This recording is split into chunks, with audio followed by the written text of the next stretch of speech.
Okay, looks like everybody's present and accounted for. I'd like to open the meeting from closed session, and there are no reportable items to report.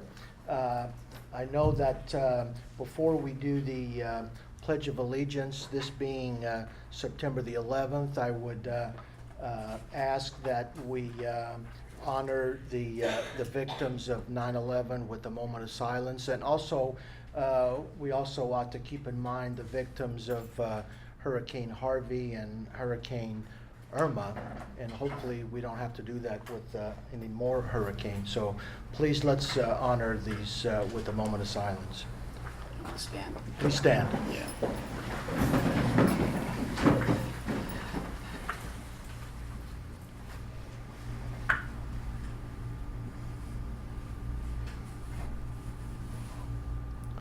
Thank you.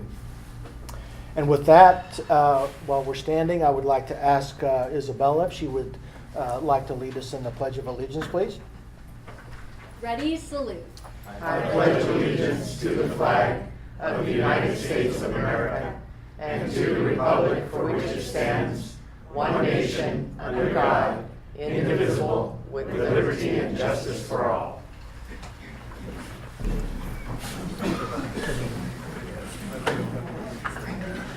Okay, so at this time, I would ask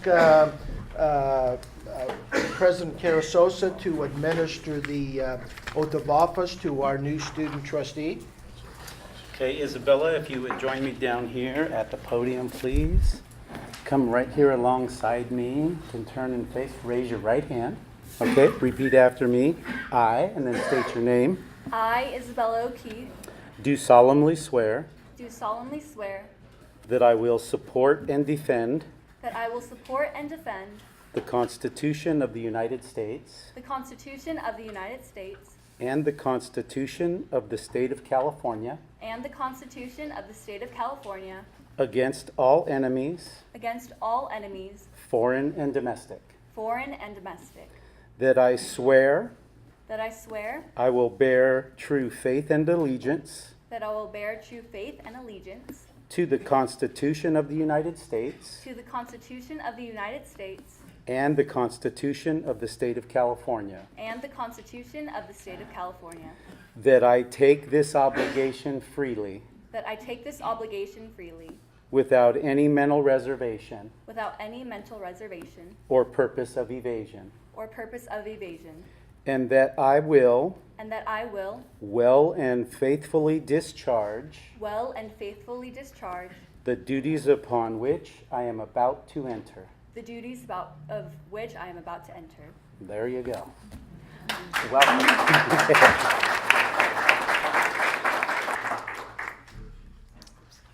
All right, very good.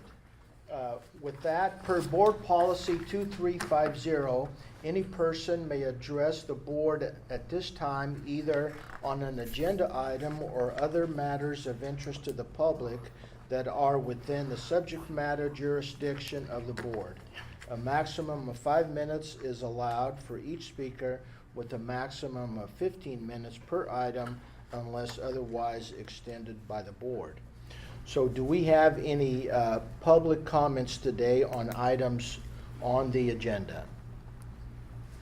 Okay, apparently not. Do we have public comments today concerning items not on the agenda? None as well. All right, with that, then we'll start with the reports. And first on the list is Isabella with the student report. So our board for Student Senate has been filled up, which is really nice, and we actually had our first board meeting on Friday. We had a speaker from the source that came, and they explained what they wanted to do for the school and their programs that they had offered, so it was really nice because we got to hear about all that. We also talked about getting our hydration stations here. There's going to be 5 located on the Visalia campus, 2 on the Tulare campus, and 2 in Hanford, which is one's going to be by John Muir, one's going to be by Student Activities and Affairs. I believe one's going to be by the Kern building, and then another one's going to be by the Thule building. And the ones in Tulare and Hanford, they're still deciding on the locations. And we also had Club Rush recently, and a lot of clubs gave feedback because we started our ICC meetings, and our commissioner of clubs is taking care of that. I believe they meet once a month or twice a month. And then this upcoming week, actually tomorrow, we're going to be having Transfer Day on campus from 10 a.m. to 1 p.m. And Brenda from the Welcome Center is going to be working with people in our leadership class and also with the student ambassadors. They're going to be giving s'mores out. I think it's going to be a really fun day. And then next week is going to be Constitution Day on the 19th, and from there we're going to have Student Senate actually presenting out in the quad area instead of having class. We are going to be making posters of all the presidents. It is an obligation we have, but we're trying to make it as fun as we can. And then also we are excited to announce that COS will be getting a mascot. We have yet to decide on what it will be, but it's going to be in association with Student Senate and the athletic department. And I believe we started voting on it, but it's not complete because we can still change the costumes around, we can change the characters around. And then also our multicultural fair is going to be on the 28th from 8 a.m. to 2 p.m. And Puente is going to be having an event this Thursday from 10 a.m. to 1 p.m. And we have started approving our clubs. We had Rotaract Club approved last Tuesday, and tomorrow we'll be voting on whether to approve the book club and the tennis club. And also, too, for the Porterfield House on September 29th, we do have several students that are interested in becoming part of the task force. I believe we had at least 15 in the class that want to show up, so I'm excited for that, and I think it'll be a really good turnout. And that's all I have to report. It's a lot. Yeah, a lot happened. You're busy. Yeah. So tell us about, tell us a little about yourself. What high school did you go to, and what year in school are you, and your major, and what you plan to go on from there? Okay. I graduated from El Diamante High School. I was actually an early grad, so I should still be a senior this year. I'm majoring in biology right now, and I want to get my bachelor's from either UC Irvine or University of Manoa in Oahu, and then transfer off to the med school and University of Manoa in Oahu. I think I want to major in medical virology to deal with like all the viruses like Ebola, all the stuff that's incurable. I'm really interested in that, and right now I'm involved in Realm, STEM. I work at the Welcome Center and then Student Senate, so I want to get more involved in campus, and I really love COS. I'm really glad I made that decision. Wow, great. Anybody else? Should we just adjourn the meeting Not now? covered. Yeah. Very good. All right, and we have to follow that. And, board member report, Mr. Zumwalt. After that, I'll pass. No report. No report? Nothing. No report. Nothing? Okay, it's unanimous. Foundation report, Mr. Foster. I'd like to report I've done nothing with my life. No, I have a very brief report. I'm reminding you of our upcoming events, as we have quite a few of them. We did get to announce our inductees for the COS Hall of Fame, which are Judge Jennifer Conshirk, Dick Depker, Carrie Hydash, and Charlie Pitliano. And at President Carasosa's suggestion, we are inviting more students to attend this year's event, and we already have 4 tables of commitments that kind of coincide. Well, we have a President Scholars table, but we'll have a table of Ag Advisory Council, Ag Council Club members to kind of celebrate Charlie Pitliano's induction. We have Pathways to Law School group coming, and we're going to also have one other group that I'm not sure if we're going to, if it's going to be kind of an assembly of several different members. Okay, so we're going to work on doing more of that along those lines too. So hope you can make it, and again, those are the dates and the times of this. When's the foundation board retreat again? The 26th of September. I'll get a reminder out real soon. Thank you. Okay, accreditation report. Dr. Lacerna is heading to the podium. Hi, everyone. I also have a short report for you. The accreditation work group just sent out via the e-news our first draft of Standard 1, which is the mission, academic quality, and institutional effectiveness and integrity. And that went to COS e-news for our feedback. We have a survey people can complete to provide feedback on information that we have in the report. And as I talked about at the last meeting in October, we'll be sending out Standard 2 Standard 3 in November and Standard 4. This is the very first draft for feedback, and then it will go through the governance process in the spring. A reminder to save the date for Friday, September 29th from 9 a.m. to 2 p.m. for the Academic Senate and Institutional Planning and Effectiveness Committee Strategic Plan Summit. And that invitation also went out via COS eNews, and you can RSVP there. And finally, we confirmed today that Dr. Stephanie Joker, who's the Vice President of ACCJC, they are doing now kind of a year in advance workshops and visits to the campuses that will be going through accreditation visits. So we've scheduled her for Tuesday, November 7th to come and meet with us, answer questions, Q&A, and do a workshop on what to expect for our site visit. And so save the date, and we'll have more information in the next couple days on the times and what exactly we'll be doing that day. But for now, it's scheduled for November 7th. And you would like board members there? That'd be great. On both events, Friday, September 29th, 9 to 2. And if you can only come for a portion of it, that is fine. We will welcome you for whatever amount of time you can be there. And then Tuesday, November 7th. And I'm pretty sure that's going to be in the afternoon, the November 7th. So I just need to verify the times with her. And I believe we have students set up to be there on the 29th. So I think we had about 16 students from Student Senate last year, so we're hoping we can get about the same this time on the September 29th. You might even get more. That'd be great. I got the opportunity to visit Student Senate 2 weeks ago and talk to them through their role and responsibilities, and then we highlighted it right there. Dr. Lacerna, they actually kind of made it like one of their initiatives to build a student team to have them be part of that process. So That'll be great. We look forward to having you there. Okay, any questions? Okay, apparently not. Superintendent's report. Okay, I'd like to give my time on my report portion of the agenda this evening for some introductions of the remaining new faculty that have been hired, but were not able to be here for formal introductions yet.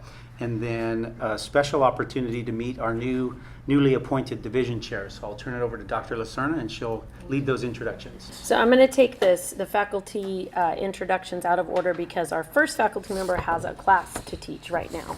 And so we had one person in biology become a dean. You met Dr. Wilcoxon a couple of weeks ago, or a couple meetings ago, and then we had one person leave, and then we had an opportunity to increase some classes. And so we actually have hired 3 full-time temporary biologists this year. And so the final one, I'll ask him to come up, is Jean-Baptiste Urtecho, and he was a COS student, and he earned his bachelor's degree in physiology from UC Davis. He has a master's degree in biology from California State University, Fresno, and he's served as a lead teaching assistant for Fresno State for the past 2 years. He has assisted and taught summer lab courses in human anatomy and physiology. He's a Visalia native.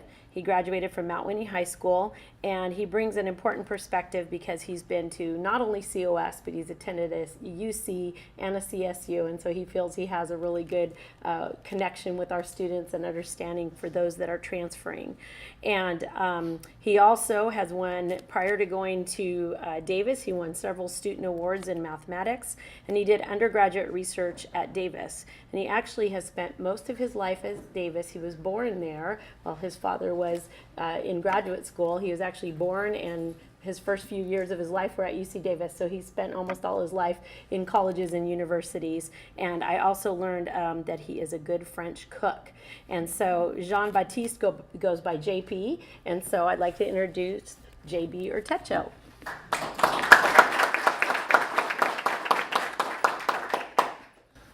Thank you, Dr. Lacerna and the board. I'm glad to be back here once again, and I hope to continue to do my best for our students and do us proud. Any questions? You good? Okay, and I'm going to have him run out because he has to teach right now. Get to work, get to work.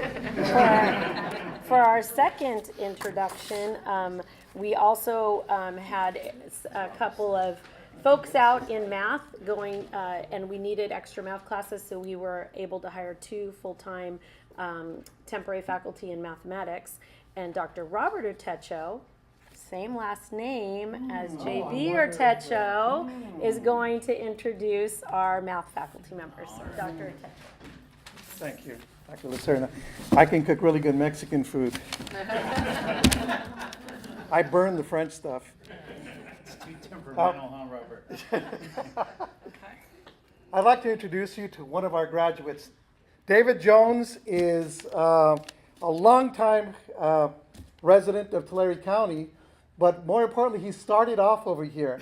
David is a native of the Valley who started off in the Sacramento area and then moved around the state a bit and studied to be an accountant for years in Los Angeles. He moved to the Valley here and found out he was really good at math, so he decided to take a chance, came to COS to study mathematics. I remember David in the Mesa Center. He did this crazy thing. He wanted to learn trigonometry in 4 weeks. He did it, and he aced the class. The next 4 weeks, he took pre-calculus the same summer. Most people wouldn't be able to handle that. David aced both of those. And it turns out he is a summa cum laude graduate of the University of California. And he is an excellent mathematician who found his feet really here in mathematics here at COS. He is, as an accountant, he worked for the Diocese of Fresno for several years. And while at COS, he was awarded not only a NASA scholarship and recognition, but he also is a Jack Kent Cooke Scholar, which supported him all through his undergraduate and his graduate studies. He received several awards of recognition at the University of California, and we're very happy to have him back. Here at COS, he was an adjunct for a semester, but now we have him for 1 full year. David Jones, welcome home.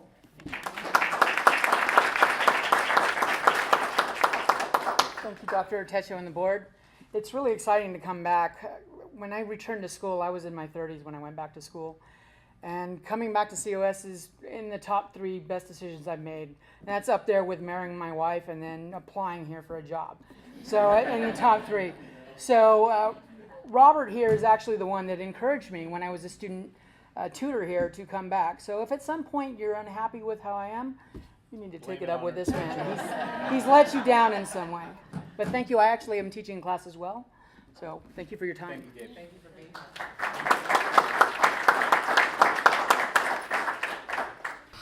I just wanted to say I took the slightly different approach than David. When I found out I was really bad at math, I became an accountant. That worked. Because it's that 10 key punch. It could do the work for you. Yeah. Okay, I'm going to go out of order on the division chairs too, because we also have another one that needs to leave to teach or something of that sort, I believe. And so we haven't had we've had a couple of years that you haven't had introductions of new division chairs, but we have 3 this year, and 4, excuse me, and 3 of them are here tonight. And so for the first one, I would like to introduce Josh Geist from Language Arts, and he's the new division chair for Language Arts. He's going to talk a little bit about himself, but I'm excited because I was the dean of Language Arts the year that we hired Josh, so I got to hire him, and I'm just really glad to have him here. So no further ado, Josh Geist. Oh, you did leave right after. I know. I heard it. I came out. I'm sorry, I don't have to teach, but my wife is at another board meeting of which she is the president with our toddler, who has very little respect for Robert's rules. He kind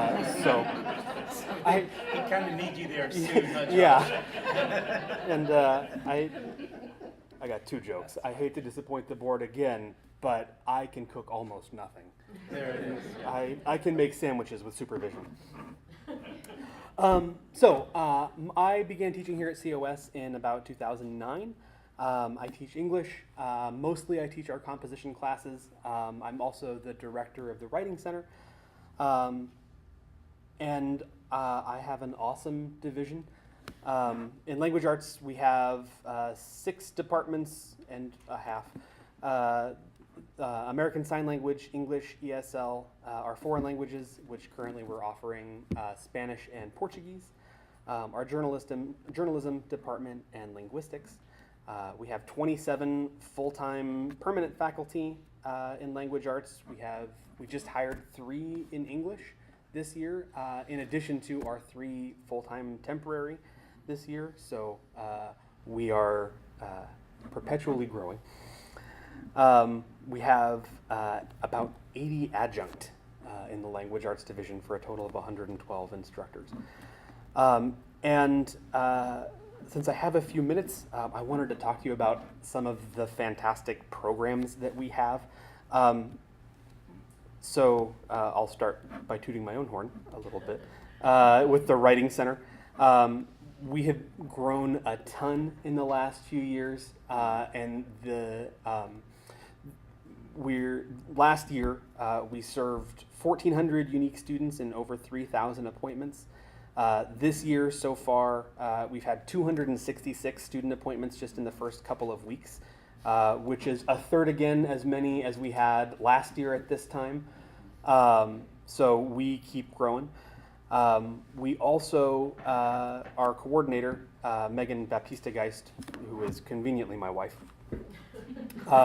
and I are actually getting an article published about assessment practice in our Writing Center. That's coming out in Praxis soon. We've turned in the final proofs and we're just waiting for it to go live. And hopefully we'll be hiring a new staff person out in Hanford pretty soon. Also, fantastic is our Language Center. Everything here is fantastic. I'm just going to keep saying fantastic a lot. Our language, our Language Center is also growing. We've just hired a new instructional assistant or instructional specialist to run the language labs for our ESL and English classes out in Hanford and Tulare.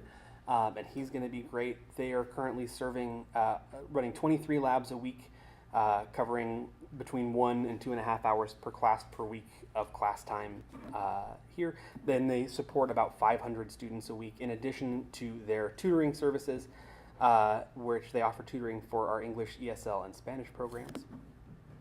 Pardon me. Also under the language arts umbrella is our newspaper. We have almost a completely new crew on the campus this year, including a new editor-in-chief, Kason Clark, who might be here. I don't know him, but I've heard good things. More than 25 students on staff for the newspaper. Our journalism instructor, our full-time journalism instructor, Judy House-Menezes, is also serving as the faculty president for the Journalism Association of Community Colleges.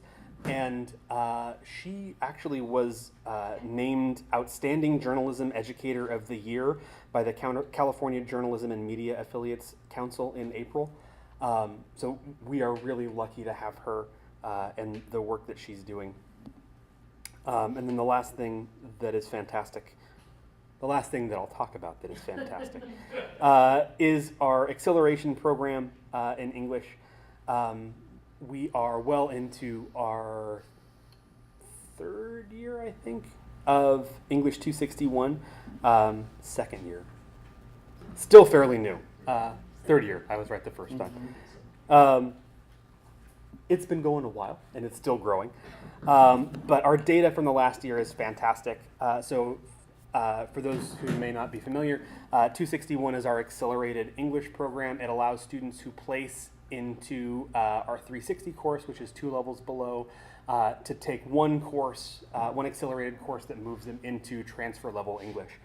And looking at the cohorts from fall 15 to spring 2017, so after 2 years, we had about 18% of our students who took English 360 make it through English 1, whereas about 33% of our terrible noises, about 33% of our 261 students made it through English 1 in that time. So a lot better throughput rates. And then looking just at the last academic year from fall 16 to spring 17, we had 20% of our English 261 students completing English 1 and 0% of our English 360 students completing English 1 in that time frame, because it's literally not possible for them to do so. So I'm also very proud of that. There are a lot more things that I'm proud of, but we've got 3 other chairs who I'm sure are equally proud. So All right, thank you very much. Thank you very Josh. much. And congratulations. Any questions for Josh? They have questions for you. They always do. Sorry. Listening to you, it sounds to me like you're very familiar with what you're doing and such. If you, do you have a plan of any sort to introduce something new or to change something or improve something? However you want to answer it. I have lots of plans. For me, one of the big things, the article that we're getting published in Praxis is about assessment in the Writing Center. And I think we've done some great work with assessment in the division and especially in the English department, but some of the changes that we made in response to Show Cause a few years back, we tried some new stuff and it helped us see things. I think there are some more opportunities for us. So for the last few years, we've been handling our assessment basically on by focusing on one course each semester. And so my next big thing for us, hopefully, is building some communities of practice so that instead of the whole department talking about one thing each semester and then jumping to a new thing the next semester, we have ongoing conversations from a small group of instructors that are looking at the same courses and assessment throughout, each semester, and then coming together as a department to focus on the work that's happening in one of those communities of practice. We already have that happening in English 2 and in English 261. There are sort of existing communities that are already working. So I'm hoping to kind of expand that to happen in some of the other departments or other courses as well. Thank you. All right. Thank you. Welcome. Thanks, Josh. Go rescue that other meeting. I know that feeling. Okay. They're saying it's raining. So I'm going to introduce our second division chair, Kim Pitliano, who I'm getting all the people, we've heard their last names twice tonight. The guys, their Techos, and I think we heard Pitliano already with the Hall of Fame. So I'm excited to introduce our new division chair for agriculture, Kim Pitliano, and she's going to give you a little information about the agriculture department. Congratulations, Kim. And Charlie is my father-in-law, not my husband, so he wishes. Right, that's not what he told us. Yeah. So I am old school and have notes. I didn't think to put it on my phone like Josh did, but anyway. My name's Kim Pitliano, and thank you for having me, and I am the new division chair for Ag, and I believe it's been 9 years since you guys have had a new division chair for Ag, so I have a little bit to talk about, lot to brag about in the Ag department, but I'm going to keep it down to 5 minutes, I promise. I'm actually not from here. I am from Modesto, and then went to Fresno State. I was raised on an almond ranch, so north of Merced we call them almonds, south of Merced we call them almonds. Are you from the north too? I was raised with almonds. Almonds, yeah. I won't tell you why we changed the name. Anyway, she knows why. So then I attended Fresno State, and I've been here since 2004. I was the dairy science instructor back in 2004, and then was hired on in 2009 as the equine science instructor. I also teach the COS women's equestrian team, so you and I need to, talk, because I know he's a new division chair also. I also manage the equine unit where we house about 20 head of horses. I say 20 head, it's really more than that, but I don't want to brag about that because it all costs a little bit of money. But we do have 20 head of horses down there, so if anybody'd like to come see them, please let me know. Teach a dairy science class and another animal science class as well.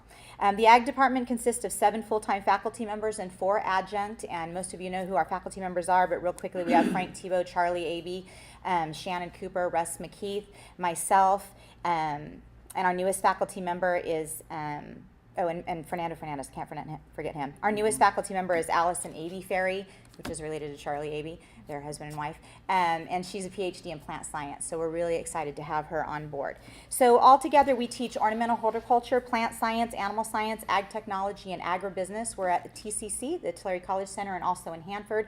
One of my goals is to bring a class back to the Visalia campus. We had those several years ago, and I'm working on getting one put back on the GE pattern, and would like to offer it here over in Visalia. So we went from 3 faculty members up to 7 in 4 years. So that was really exciting for us. So thank you everybody who was part of that. We appreciate that a lot. Currently, we have 387 students that are declared as ag majors and another 106 high school students, which really shocked me. I didn't realize we had so many, but we have 2 classes that are dual enrollment. And I met with Brandon, the new dual enrollment instructor, or person today, and he was really great to talk to, so I have a better feeling of dual enrollment now. So something else we'll be working on. We offer 13 certificates, 6 degrees, and 3 ASTs, and last year we awarded 56 for certificates and 14 degrees. Our goals this year include recruitment, which isn't really a problem. Usually our classes are pretty full, but sometimes we have those specialty classes in CTE, the CTE department, and so like tomorrow night we have 2 of our professors going over to College Career Night and taking some students over there to help promote our program. I also met with the Welcome Center. We had a meeting with them, and they're a great group of people over there, and they're willing to do some stuff for us as well to get recruitment numbers up. And then we also do a ton of high school FFA, Future Farmers of America, for those of you who don't know what that is. Hopefully you do, because you're sitting here in Visalia, in the ag department of the world. So we do a lot of FFA events throughout the year, and I have a spreadsheet that I handed out to the faculty the first staff meeting, and it's like 3 Excel spreadsheets full of all the dates that we have things going on, and there's about 5 or 6 things a week that we have going on. We're also launching a new food safety certificate, which will consist of Meat Science Intro to Food Safety and HACCP, which is Hazard Analysis Critical Control Points, which I became HACCP certified this summer along with some other faculty members. And hopefully that will get put through probably the new curriculum system here in the next couple of months. So those classes are being written now. And then along with our new ag technology instructor, he is revamping the ag technology to do heavy on irrigation and also on precision ag. So if you haven't come and seen our drone, please come and see our drone. We have a drone that flies around over the horse arena sometimes, which can be kind of scary. So we have colt breaking constantly going on. And then an ongoing is continuous work. Another goal is continuous work with our ag advisory boards. So we really appreciate the community that is part of our advisory boards, and we want to make sure we're meeting our industry standards with them, and also technology, which is always changing in the ag industry.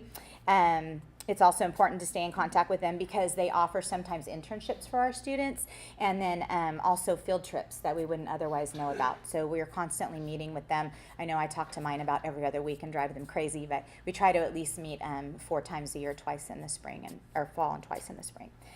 We have a lot more going on in the ag department, and we are really busy. And like I said, we went from 3 instructors to 7, so that is just awesome because we can all branch out and do a lot more activities.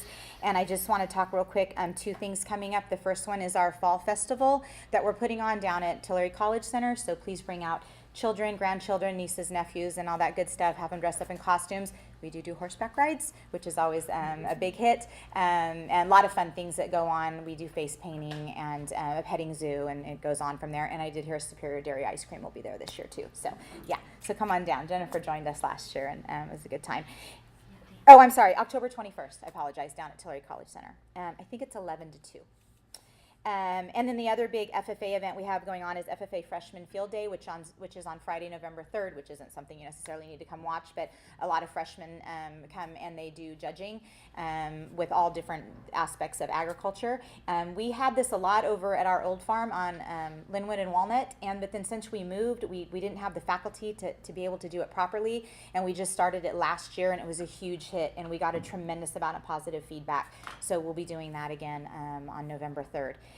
Lots of other stuff going on, and if any of you would like to come out, or if you haven't been out, please contact me, and I would love to take you guys around and show you what we have going on. And Charlie would love to put his drone up in the air because that's kind of one of his favorite things to do.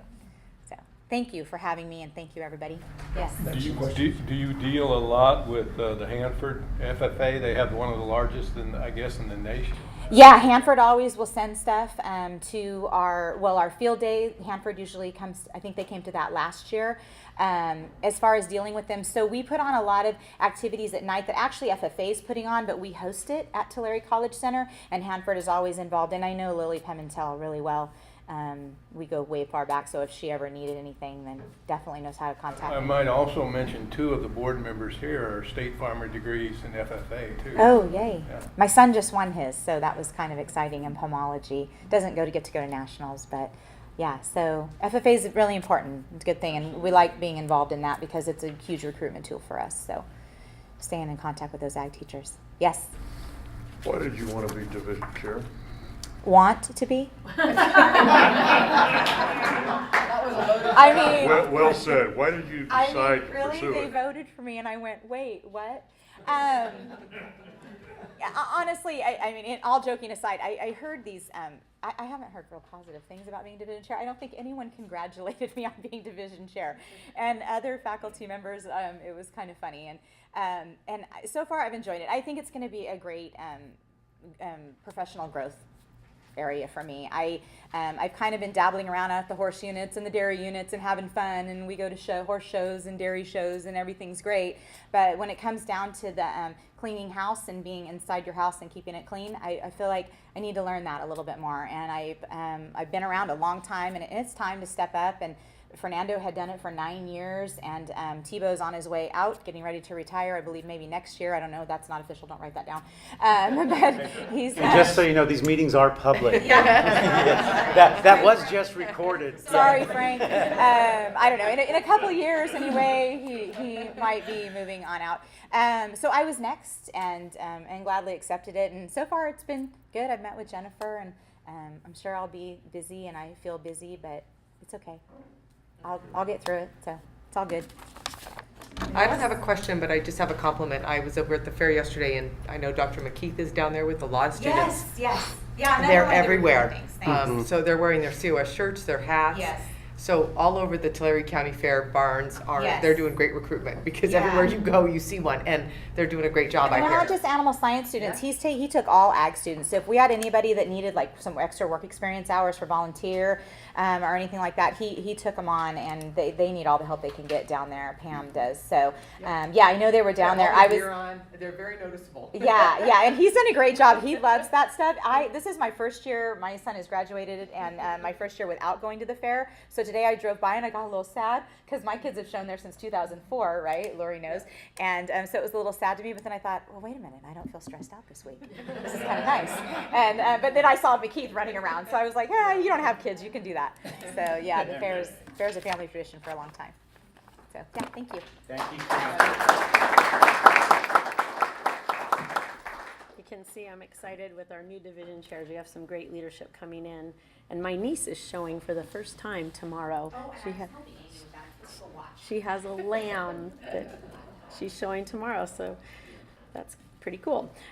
So Adrian Duarte, our division chair for student services and counseling, was not able to be here tonight, but Adrian was a division chair in the past, and then she took a break. They had someone else come in, and so she's returning at a second time. And so I've had the opportunity to work with her before, as has Brent Calvin, and we're both really excited about her leadership and the role that she's going to play for student services and counseling. And she apologizes for not being able to be here, but she has 2 very small children, and they live in Fresno, so she needed to get there to them. And so our final introduction tonight is Rusty Smith from Physical Education. And so Rusty's going to come up here and talk a little bit about his division. And so Coach Rusty Smith.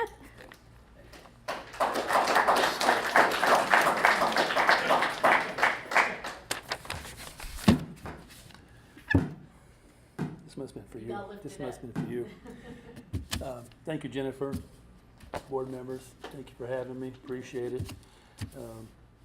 Everybody here, appreciate you being here except for Calvin. Also, I'm not from here either. I grew up in Southern California. And before I was hired here 1 month before 9/11 happened. And so it does have a little bit of a special meaning as well. So I've been here, this is starting my 17th year. And I didn't know I was going to be here 17 years. But I really have enjoyed my time here. Was able to raise my family, go to school through here, through the school system, and what a great sense of community. Before this, I was at 3 different universities, and just the sense of community here was I thought was really special and is special. So we ended up staying, and I'm very thankful for that. Our program or department, I think, is very healthy right now. Very pleased with the way things have been going the last few years in particular. What I want to do is just continue for our department to remain as efficient as it has been. That might not sound like a great goal, but you know, it's been very efficient, and as I say, it's been very healthy. Our course offerings we want to keep solid, and with our efficiency, we're the second-rated most efficient department behind social studies, or excuse me, social science. And so, if we can continue that, I'll be very, very pleased. Our athletic department has also been very solid. We have graduated last year. We had 107 graduates or sophomores, and 100 of them received an AA degree. So, you know, maybe the math guy who's not here can tell me that percentage, but I know it's solid. So, and just to kind of put that in perspective, 4 years ago, before we have I know most of you know Brent Davis, but he's done a great job as our dean in terms of really putting a stronger emphasis on academics. He's instituted a couple of programs. We have a student mentor program, student success center, and these things have really helped our athletes just in a variety of ways. So, but as I was saying, 4 years ago, we awarded only 50 AA degrees. So, as I said, to put it in perspective, I think it's really growing, and we want to continue to be efficient that way. Our athletic program, according to a study by El Camino Junior College, which is also my alma mater, put out a study that College of Sequoia's athletic department, in terms of athletics and academics, is rated in the top 10 in the state. So we're very pleased with that. Those variables, you know, there's a myriad of variables, but encompass both academics and athletics. So we're happy about that. We hired 2 new faculty members. We lost 2 studs in Linda Emerald and Tracy Myers, combined experience of about, I think it's like 70 years, literally. Yeah. So we hired Allison Briano, a swim diving coach, and then also Imara Kionis to replace Linda as the dance instructor. So anyway, last thing is our home opener for volleyball is this Wednesday. Mm-hmm. So we'd love you all to come out. It's at 6 p.m. and their home opener. So come and join us. Thank you much. Questions for Coach Smith? We're good. Easy peasy. Stay for the rest of the meeting, Coach? Oh, never mind. I was going to go say, can I greet some people? And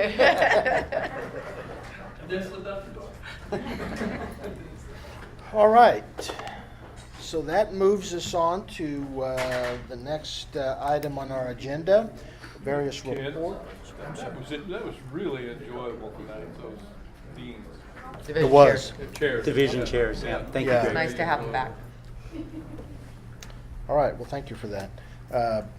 Academic Senate report. I don't see Dr. Trimble here today, so appears we don't have a report. Okay. Costa President's update. Mr. Hurst is here. Just very briefly, put my glasses on so I can't see.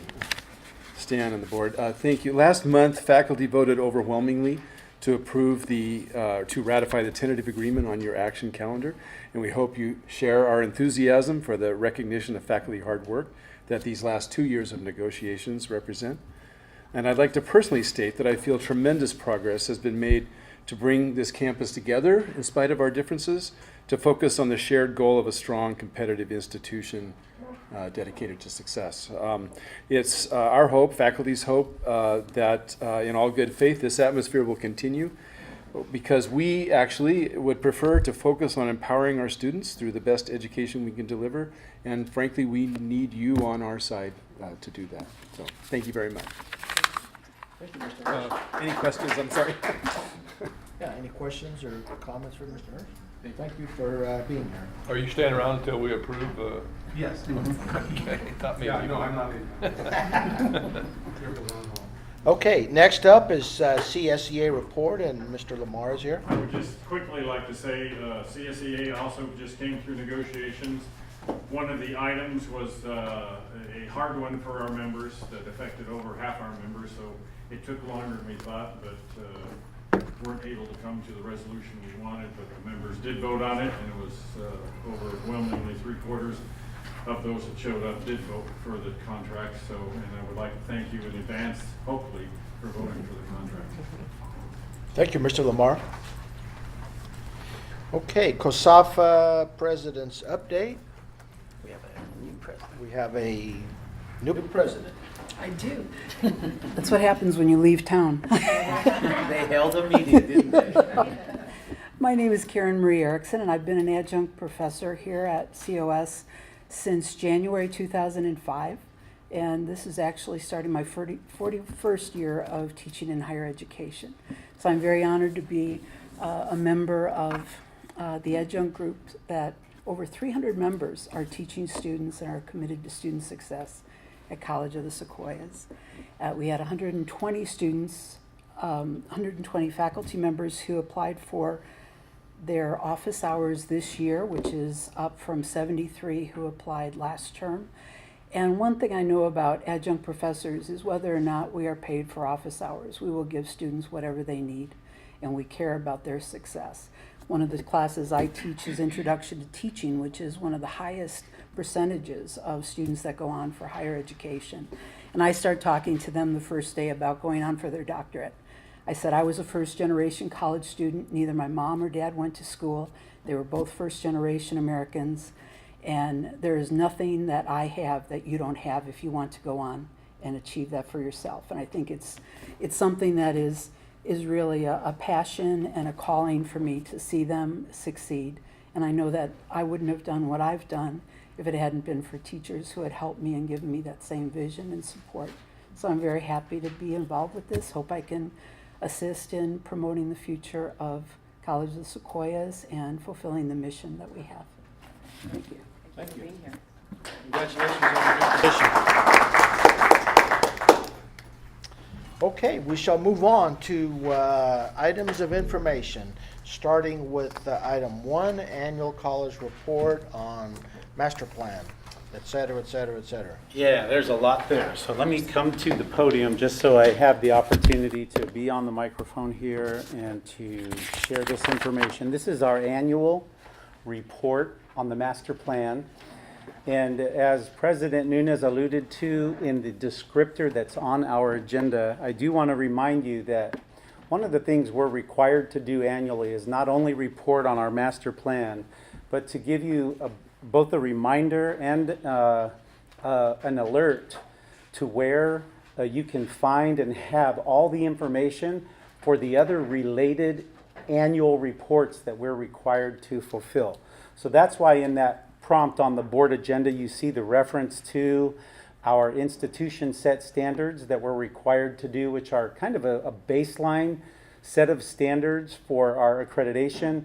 And then through our IEPI program, an opportunity to assess and monitor those annual success indicators. And then, of course, the statewide measurement, which drives a lot of our work, and that's the Student Success Scorecard. So our goal tonight is to package those into one very succinct presentation with the bulk of our information being shared with you here this evening, coming directly from the district objectives that we have in our strategic plan. So if we make our way through the PowerPoint here, I'm going to use that to keep us all on track. I did want to remind you all that we do have some important changes going on right now statewide. And those of us who are here this evening that may also have been at our opening fall convocation, you might recognize some of these slides because these are the forces now swirling around us at a larger state level.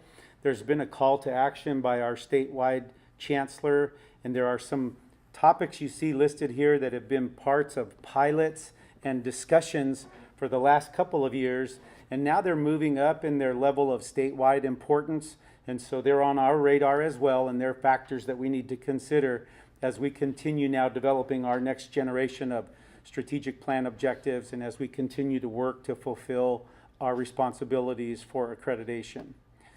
These are those elements as they were defined more specifically in the State Chancellor's new report called Vision for Success. And here they took the time, the State Chancellor and the State Board of Governors, to actually try to put some empirical measurements, some quantifiable numbers, increasing by 2022 the percentage of degrees and credentials and certificates by 20%, increasing the number of students who transfer to UC or CSU by 35%, and then career technical education employment, increasing that from 60 to 69%. Simultaneously, the hope is to reduce some things, to close the achievement gap between students who are currently underrepresented at levels of success for higher education, and then to start building success regionally. And I point that one out only because the Central Valley is one of those regions that's educationally and economically underdeveloped. So we're going to be a focus for that area of goal right there statewide. And then of course, the average number of students, or the average number of units that our students are taking to complete their community college degrees is really being touted as just too high, that there's almost another year's worth of units there for most students. And so to the extent that we can set up our systems to make it more streamlined for them, more efficient, more effective, we're going to be called on to do that statewide. So taking these statewide expectations and localizing them for us, I just remind you that these are those big pieces. The Student Success Scorecard came out of the 2012 Student Success Act. Alongside that was the Basic Skills Initiative, which was a good chunk and continues to be restricted funding that comes to our schools for those students who are performing below college level in English and math and closing that gap. The Student Success Plan, which included in it a very comprehensive student equity requirement now, and it gave us a new definition of fair and equitable. And again, it's identifying those students performing below the college average and building them up and getting their performance to meet or exceed the average of all other students on our campuses.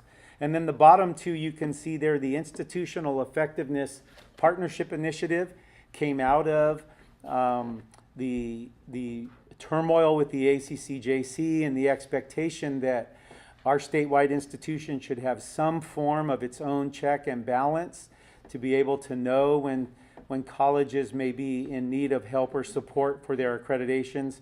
So the Institutional Effectiveness Partnership Initiative gave us that framework, and it gives us a set of success indicators that we also must respond to every year. And then most recently, they've taken the idea of integrating more college classes into the regular course of students' high school days, called the Dual Enrollment Project, and that is now a big, pretty substantial statewide initiative. So our vehicle for tying all of these together continues to be our strategic plan process, which all of you know happens on an every 3-year cycle. This year we'll be concluding the 2015 to 2018 strategic plan, and at the same time we'll be setting the course for our 2018 through 2021. So this is the year that our task force is working on developing new strategic plan objectives alongside us preparing for our next accreditation. This is just a kind of a one slide to give you lots of information, but if we start with the ACCJC institution set standards, these are the minimum standards that we need to respond to as a function of our accreditation. And you can see down the right-hand side there, the course completion rates, the student retention rates, the degree completion, and then the number of students successfully transferring and completing certificates. These are pretty much, even though we have to complete these and respond to them for the ACCJC, they're pretty much derived from that student success scorecard. and we're going to see that student success scorecard. You can see that these are relatively flat, if you will, or modest standards that are established, because the requirement when we set these institution set standards was to make sure that we took a look at our trend data for the last 5 years, and we looked at all of our individual subgroups of students. And the recommendation at the time was to make sure that if we were going to establish as a base minimum what we thought our institution set standards should be, that we didn't set that standard beyond what our lowest performing subgroup could achieve. And so the recommended percentages there, the 55%, the 50%, the 700 number, against our multi-year district averages, you can see that we set those relatively low. They're modest, but it's because when we looked at our different statistically impacted subgroups of students, we wanted to make sure that as our baseline, we didn't have a standard that the historical data showed us our subgroups of students were not going to be able to achieve. So you can see for the 13-14 and the 14-15 year, we've successfully met those. The 15-16 year and the 16-17 year data is going to be rolled in with these as well. But we're also going through the process this year of reestablishing these and using that same methodology to see if there's any data now to support that we start to adjust these. The last thing I want to mention is that that it does require us to establish some form of a stretch goal, that we move beyond the minimum now and we start talking about what we want to do, pointing out to our future, and we want to rely on the data that we have in our strategic plan to help inform that for us. Might have fell asleep. Okay.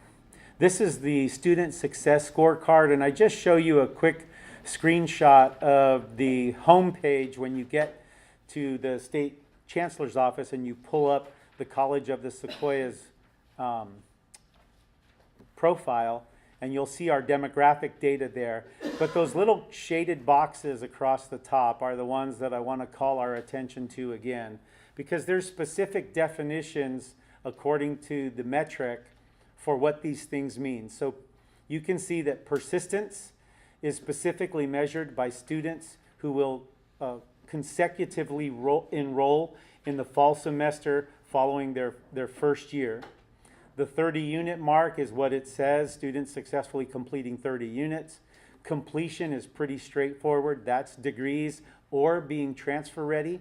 And then our remediation goal is tied to students not succeeding in their remedial courses, but making their way through those prerequisite courses and actually passing the college level course after their remediation. And then finally, completing our vocational certification programs and certificates. So this is the framework for what drove our master plan goals. And this is just a reminder for you of what those 4 major goals are. These still reside in our master plan. They're still good through the 2025 year. But these are also very big, very broad goals. So in order for us to adjust and to continue to measure and make correct course corrections, we look at 3 years in the strategic plan cycle for doing that. So just a quick reminder, the poster's on the wall behind me, but I think you all understand now how this cycle works. We're in the strategic plan portion of it. We're going to be looking tonight at what the second year of our strategic plan data looks like, with the current year that we're in being the 3rd year of that plan. And then you can see how we move around both the blue circle and the inner circle there to do district-wide review of our goals and objectives, and then internally how we do that for units and for divisions through our annual program review process. They all lead toward providing rationale for allocating resources and requesting resources. Then we implement strategies, we assess those strategies, we look at the data like we will tonight, we adjust, and then we start that process over again. So that's our cycle of continuous improvement. So under district goal number 1, you might recall we saw this slide at convocation. We had established a goal to increase our college enrollment by 1.75% annually. Remember, this is the 2015 to 2018 strategic plan. So what we're finally able to put in front of us now is our first year of this 3-year strategic plan. But we did want you to see the storm that we've weathered. And so from 2010 to 2015, you can see the patterns that we've had in our enrollment. And there are a number of things that have affected that. Both the economy and the recession was certainly a big one, but then also, unfortunately for us, there was a period of time in there where enrollment was being affected by our show cause. And so we've come through that now, and most recently, if you look at 15, 16, over the years prior, our goal was to grow by 1.75%, and according to the data as we report it to Datamart, both our FTES and our head count grew by about 5%.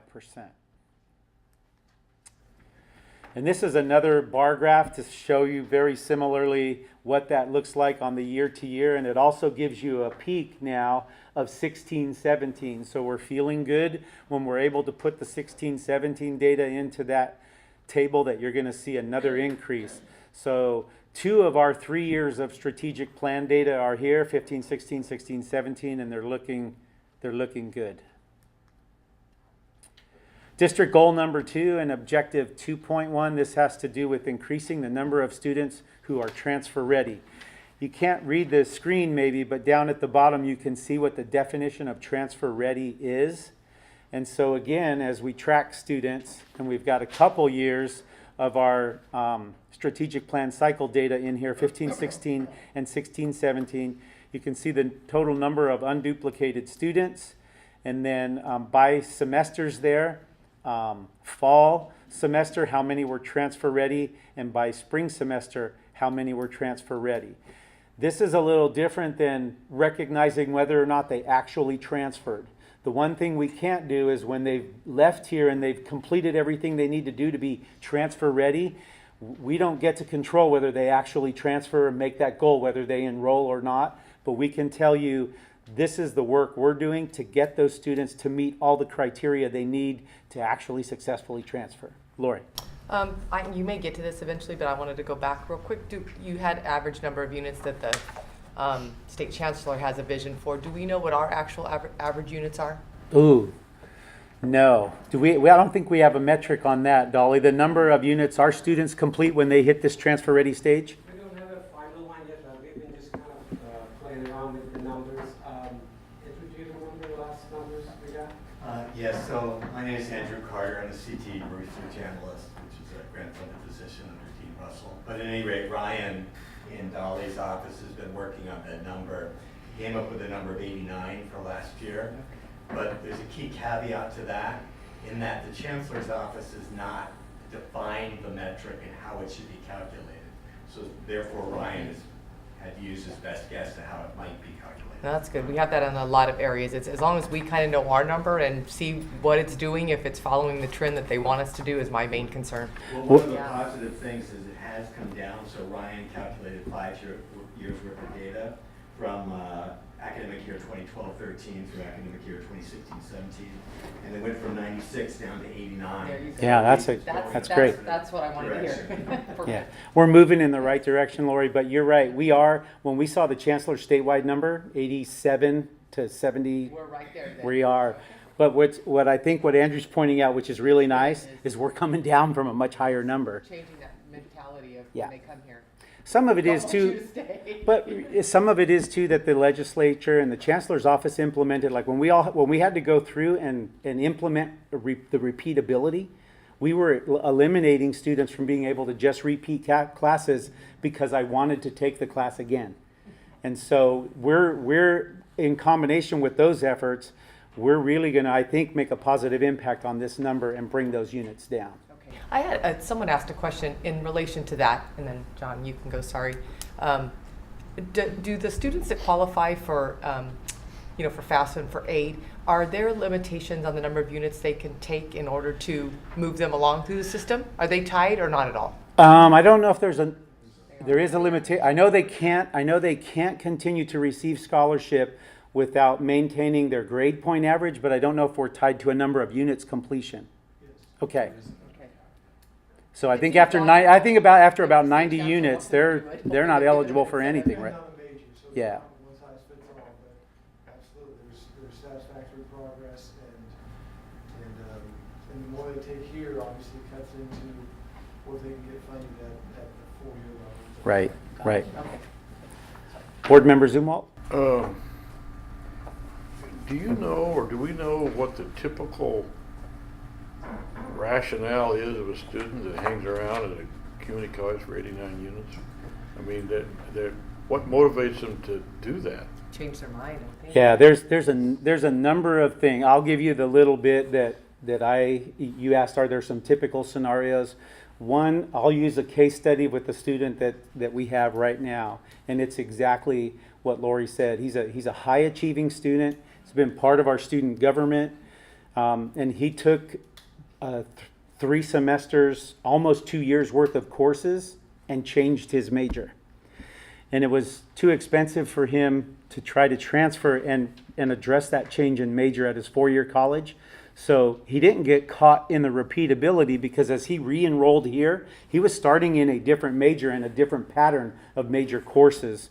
And so that's one reason that they changed their mind, and this is still a cost-effective and very successful place for them to prepare.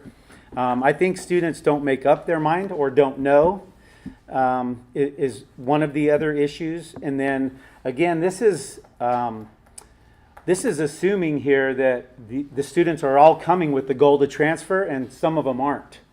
And so there's a number of factors. I don't know if there's others that you recall from student services. Brent, I know you guys look at that a lot, but as the students are here for 80 or 90 units, some of it is that they're not able to get their courses on the right sequence, so they've got to fill their semesters with some units to stay enrolled while they wait for a semester for a course to be offered again. We have some classes at the higher levels before a student transfers in some subjects that, because our enrollment in those is low, I mean, we might just get 40 students that need that topic. We won't offer it every semester. We might offer it in a division every other semester. So if a student needs that class and it's the off semester, they've got to take some units for a semester while they're waiting to get that one class before they meet their transfer pattern. Fix that, wouldn't it? It could, but a little money would make it better, because you have to offer, if you're gonna offer the class every semester, you're gonna get students through it faster. Do you see what I'm saying? I don't mean playing on our part, I mean playing on the student's part. I mean, yeah. I mean, if a student puts his mind to it, can't he mostly prevent getting caught in that? Yes.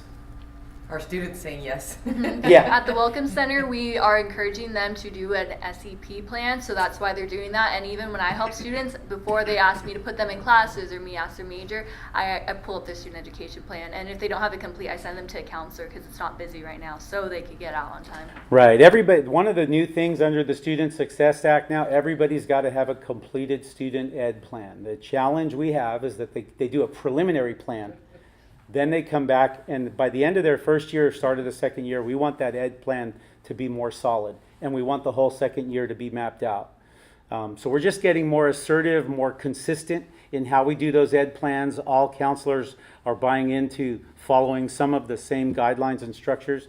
The other thing we've been sharing with you, board members, you might remember the degree audit software that we have in place now that we're going to start to activate for all students, called DegreeWorks. It's going to give them the opportunity to go in and do that planning, John, right at home on their computer. They're going to be able to see what they would have only been able to see before if they were with a counselor up in front of their screen. So we're putting the tools more in their hands to do that planning, which we think is going to make a positive effect as well. Well, the districts who have implemented that have had positive success with that. Thank you. Okay.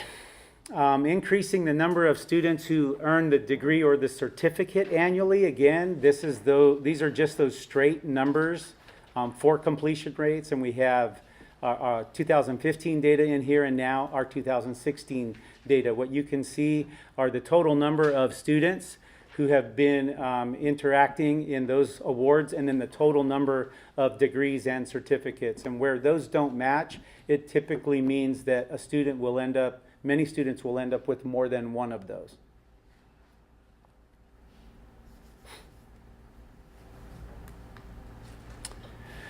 Increase course success and completion rates in our pre-transfer math and English and ESL courses. So this goes to that equity goal. This goes to those strategic plan objectives where we're trying to take students who are coming in below college level and accelerate them. So we picked from our equity plan 2 of the most common below college level courses that the majority of our students need to navigate. English 360, which you heard earlier this evening, is a class that's 2 levels below college English, and then Math 360. The credit ESL program is another. There are a number of these in our equity plan that we're tracking. We're showing you data on 2 of these tonight because these are the 2 that have the highest population of students trying to navigate these. And so you can see that we've been able to start to increase the percentages of the students who are successfully completing these courses and moving on to the next levels. And you see it here and here, and then of course there. And this speaks a little bit to what Josh was talking about when he talked in the English about English 261. We still have English 360, English 251, and then English 1. Now we have a third class called English 261, and it compresses English 360 and English 251 so they can accelerate through a single class to get to college level English and not have to step through 2 classes. It saves them a whole semester. Do we have some idea why students tend to be more successful in the fall semester than the spring? Or the spring instead of the fall? No, fall instead of the spring. Oh, I didn't read this right. That's fall 14. Okay, I got a hole punched right through that. I'm sorry, John. We were trying to just go fall to fall, so we were showing you apples and apples. I didn't read it right. Never mind. That's okay. So it looks like you're making progress. Increased career technical education course success rates. Again, the real strong emphasis on our career technical education programs, on workforce development and job placement. Again, this is just the straight number of CTE degrees and certificates. Lots of things have been happening, by the way, throughout this series of years and semesters. Not only all the work we're doing to recruit, promote, strengthen, clarify the awards, the certificates, the programs, the sequencing, and our outreach to students, but also our own internal reporting strategies and making sure that regardless of the department, whether it's an arm of student services or how we do it in our software behind the scenes in tech services, getting those divisions to talk more now, to meet more regularly. We're making sure that data is being entered more consistently across the college, that there are protocols and almost like style guides for that if from different corners of the college, when we're looking at how this data gets entered, that it's entered the same way, so that as we generate state reports, what we've submitted to the state is more accurate. So the combination of all of that, I think, is bringing you these numbers, and as you can see, as we shared at convocation, slow, steady improvement. We're cold. I'm sorry. Now my toes are getting really cold. I can't be the only one. Thank you, Lori. I'm sorry. Okay. And then this is just tracking the success rates among our CTE courses. If you look at the success rates, which is defined by the students achieving a passing grade in those courses, there were nearly 16,000 grades in the fall of 2014, nearly 16,000 grades issued in this collection of career technical education courses. And at that time, 67% of all of those grades were passing grades. And you can see what we've done across the semesters, consecutive semesters now. What Dr. Ozturk will point out to us is that we've done something that's actually pretty difficult to accomplish here. We've not only increased the number of students and the number of grades being issued, lots more students taking more courses, more grades being issued, but simultaneously, we've increased the percentage of successful grades. We have more students and more grades being issued and a higher percentage of passing grades. So we're feeling good about that focus, that emphasis. Stan, under that CTE success rate, is there a program that tends to, or that would have made these numbers a little bit higher, something, a trend there in terms of a specific department, or not necessarily? Is it across all, all facets? I'm looking to Dr. Russell because Is there one program that, that's grown more than others, or is it just across the board in CTE in general, all classes? I've not studied that specifically. Andrew's actually given me some reports on some enrollment trends and things like that, but I don't think I've... Not one sticking out. You know what? Yeah, you know what I would say, Lori? You'll remember how we have designed our plan and how we have designed our objectives. And I'm going to show you a slide here in a minute, but one of the big elements is our student success coordinators. And when we got the specialized funding to put student success coordinators in place, we did that based on the research that showed us that was a best practice. And when we got categorical funding in areas like career technical education, we hired a student success coordinator for CTE. So those students are getting the same push-in kind of services from a specialized person who's checking on them, checking with their grades, getting them to the tutorial center, getting them to office hours with their faculty. We're doing that for the CTE students the same way we do it for the other disproportionately impacted students. I think those elements, just like when Rusty was here and he talked about the hundreds athletes who got their degrees, we have a student success coordinator that concentrates on the intercollegiate athletes and focuses on that group of 500 students. So I think it's our systems that are benefiting or that are starting to show that success across the board. So this is that objective we have about closing that achievement gap, and this is right out of our equity plan. And again, this is the slide I was referring to when I was responding to you right now, Lori. But that SC up there, the student coordinator contacts, nearly 14,000 students were contacted last year by our student success coordinators. And that total contacts was for 1,400 students. So as we shared earlier, that's about 10 contacts a year they're getting. And you can see the difference in the GPAs across the terms. Almost a half a GPA higher for the students that complete those services than their counterparts who are not completing that. So we know that program is good, and all of our efforts when we get resources are to figure out how to scale that up. So we've started to do it with our categorical and restricted programs as well. And then this is one of our most challenging objectives to work with, because we really, if you'll remember, goal number 4 when we did our master plan and these objectives were really designed to make sure that we stayed committed to all of these new processes, that we worked so hard to put these in place.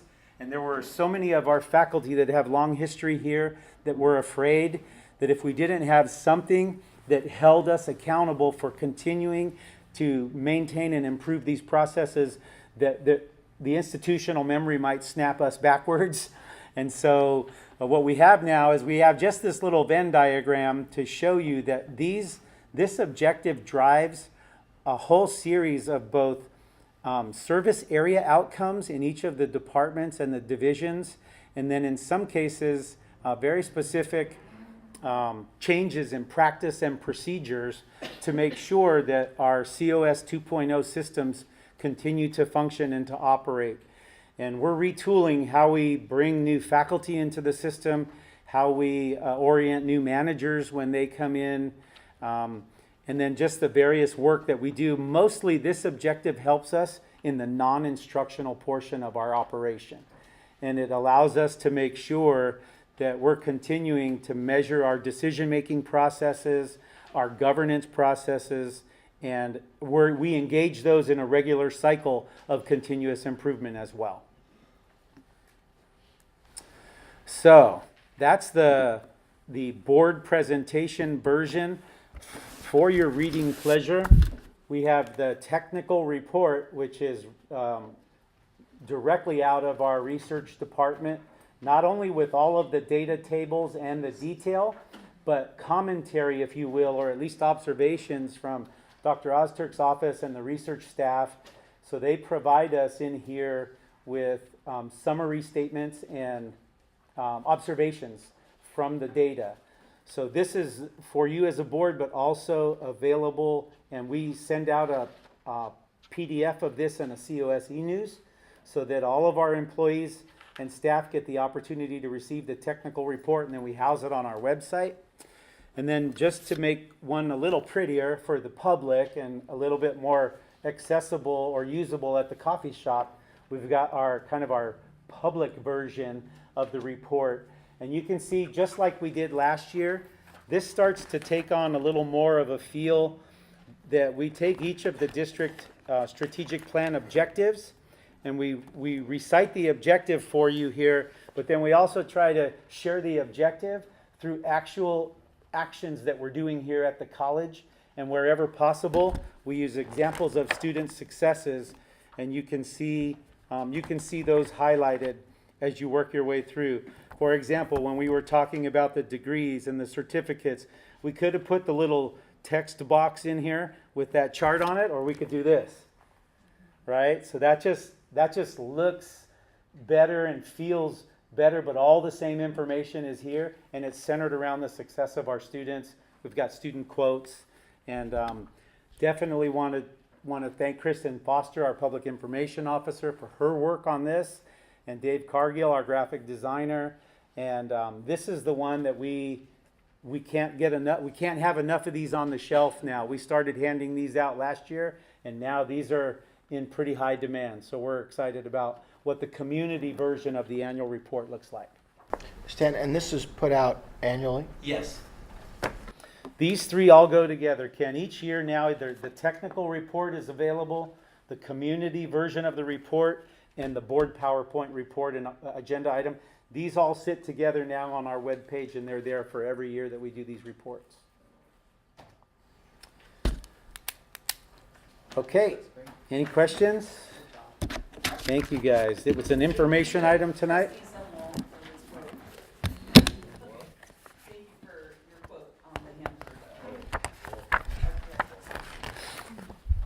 Wait a minute, we gave Trustee Zumwalt some ink in here? How did they sneak that by me? Not only do we give him money, we give him ink too. It's huh? ink too? It's Thank part you, of the Kristen. package, Ken. He gets the total package. Okay, well, that was lots of information, and I appreciate that, certainly.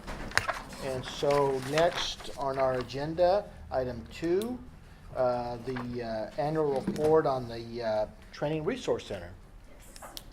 Hi, I am going to introduce Jorge Zagara, who is our director of the COS Training Resource Center, and I think this is our 3rd year having Jorge on board, and so we're excited about the work he's been doing there, and he's going to give you the annual update. So, Mr. Zagara. Thank you, Jennifer. Good evening, everyone. Indeed, it's the 3rd time I present the annual report to the board, and this is a bit of a departure from the previous 2 years. The previous 2 years, the reports were more concise. Each one was at 1 page. This one happens to be 10 pages now. Part of the reason is because now we have the ability to collect and analyze operational and financial data. That's the ability we did not have before. In part, thanks to the investment that we made, significant investment on the part of the Training Resource Center and the development of a new database that allow us to manage our operations more efficiently. So, I don't plan to go over the 10 pages, but I'll highlight some of the sections of the report. The first page just defines contract education and community education per Title V in the California Education Code. The reason for it is because all of the services that we offer through the Training Resource Center fall under those 2 categories, either are considered contract education or community education. So there's definitions in there, so you can read them at your own leisure. Second page, top part, in the area of contract education, we currently have all our training courses broken down into 7 different categories, as you can see. soft skills and leadership, quality systems and continuous improvement, food safety, industrial automation, manufacturing, computer software skills, and social media. Now, the target audience for our contract education under those 7 categories are our local employers. These are the business and industry, including public organizations. And within each one of those 7 categories, we have multiple courses. One thing I would like to highlight is also an investment that we made about 1.5 years ago in food safety training. And that is in response to the Food Safety Modernization Act, which is law. It was signed into law in 2011, and implementation began in 2016, and it will continue on for the next 2 or 3 years. So that particular area, I think, has a significant impact for our local employers, not only in the ag industry, but also the food processing industry. And for that reason, we have developed and we are currently offering multiple courses under food safety. I'll show you some examples of those courses and also the companies that have been able to benefit from those courses. Even though we're a small unit, it's just 3 people in the Training Resource Center, including myself, we also have our own vision statement.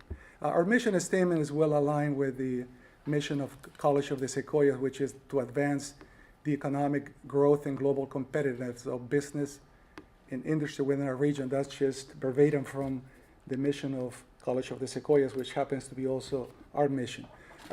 As you can see, we have 3 bullets for our vision, our small unit vision. That's the vision of our unit. So even though we're small, we still would like to be the workplace of choice, and that's one of the things that we work hard at. Third page, I would like to share some what we call achievements. And the first chart, if you can scroll it down a little more, shows we have categorized the courses that we offer in different groups.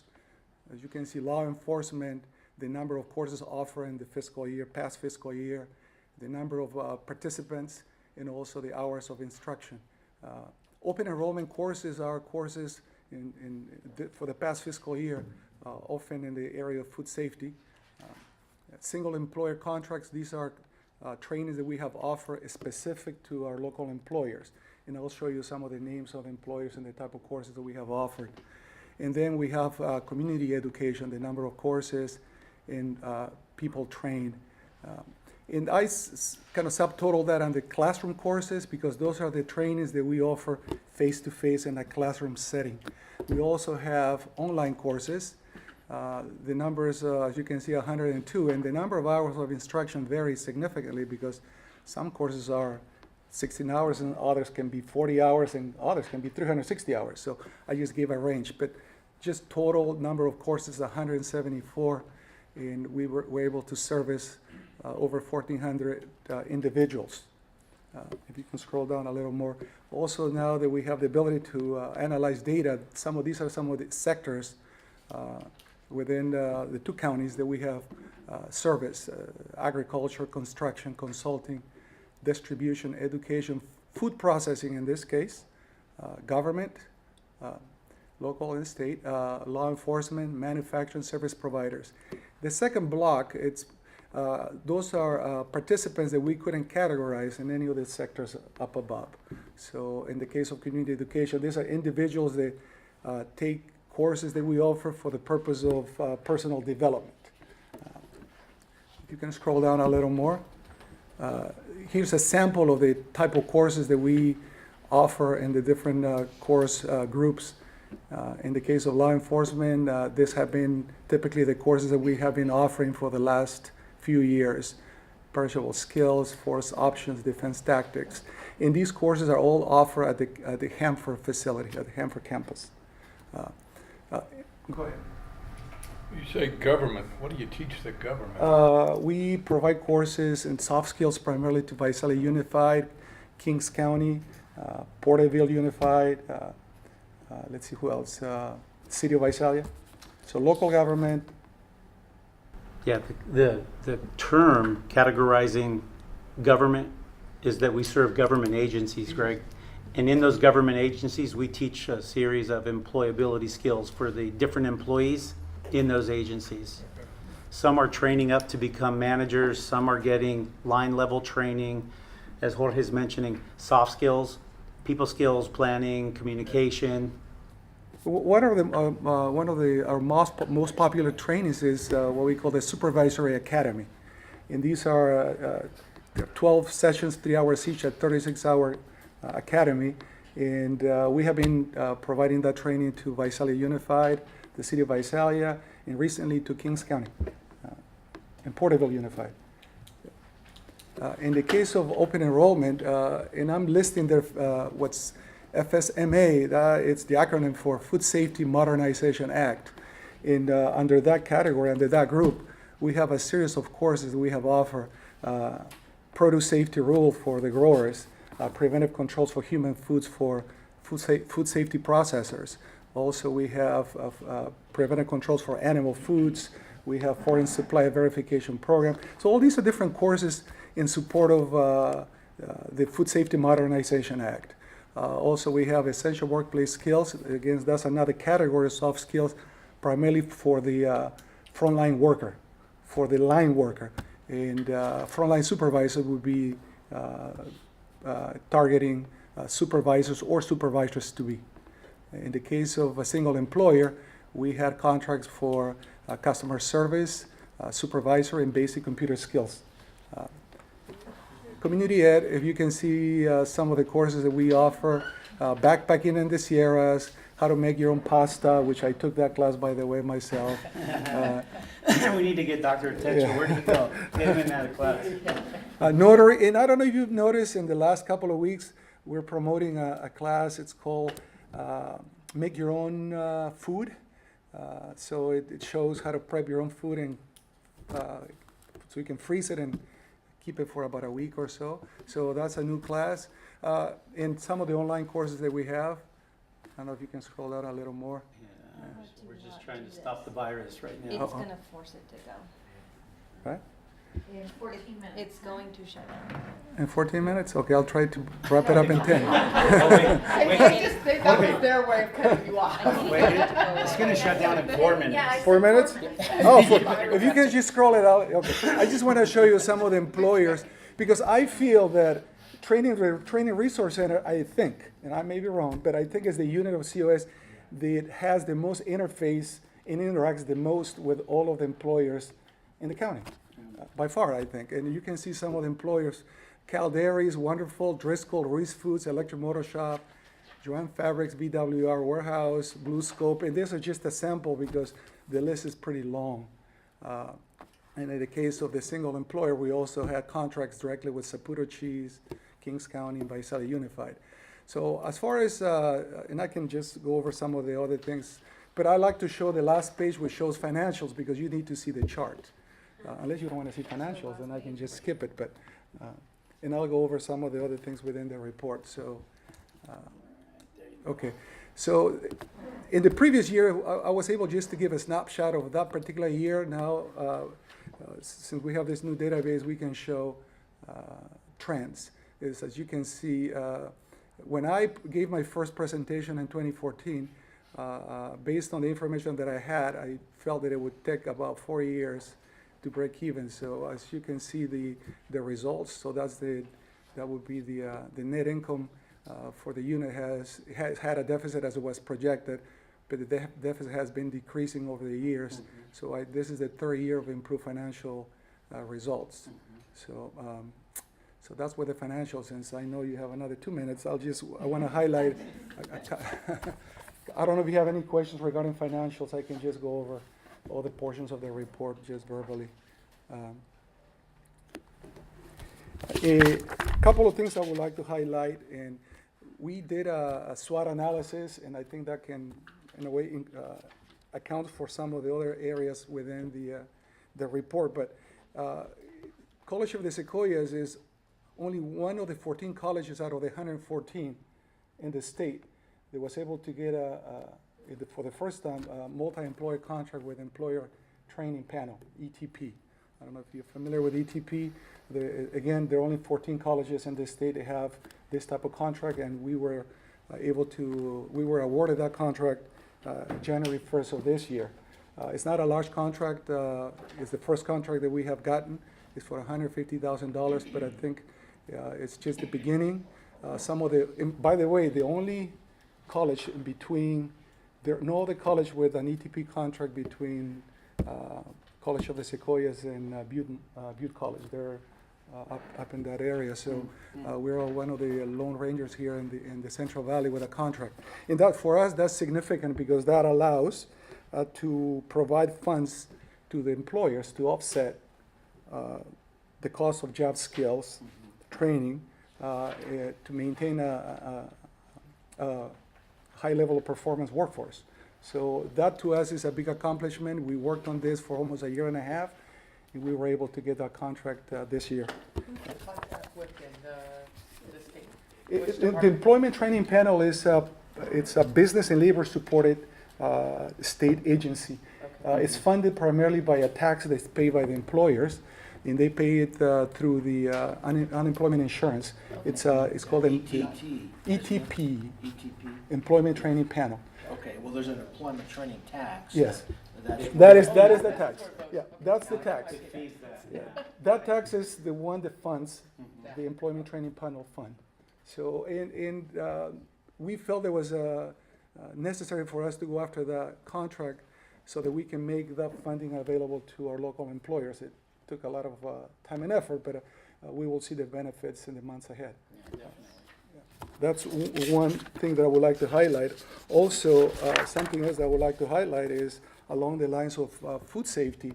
We were the only college that was able to partner with Cornell University and the FDA to be able to offer, to my knowledge, is the only community college that had the train the trainer for the produce safety rule. This is the training sanctioned by the FDA to be able to train individuals who in turn can train the local growers. So we held that back in April, and we have about 40 people coming from all over the country and also from other countries around the world, so from Canada and Chile.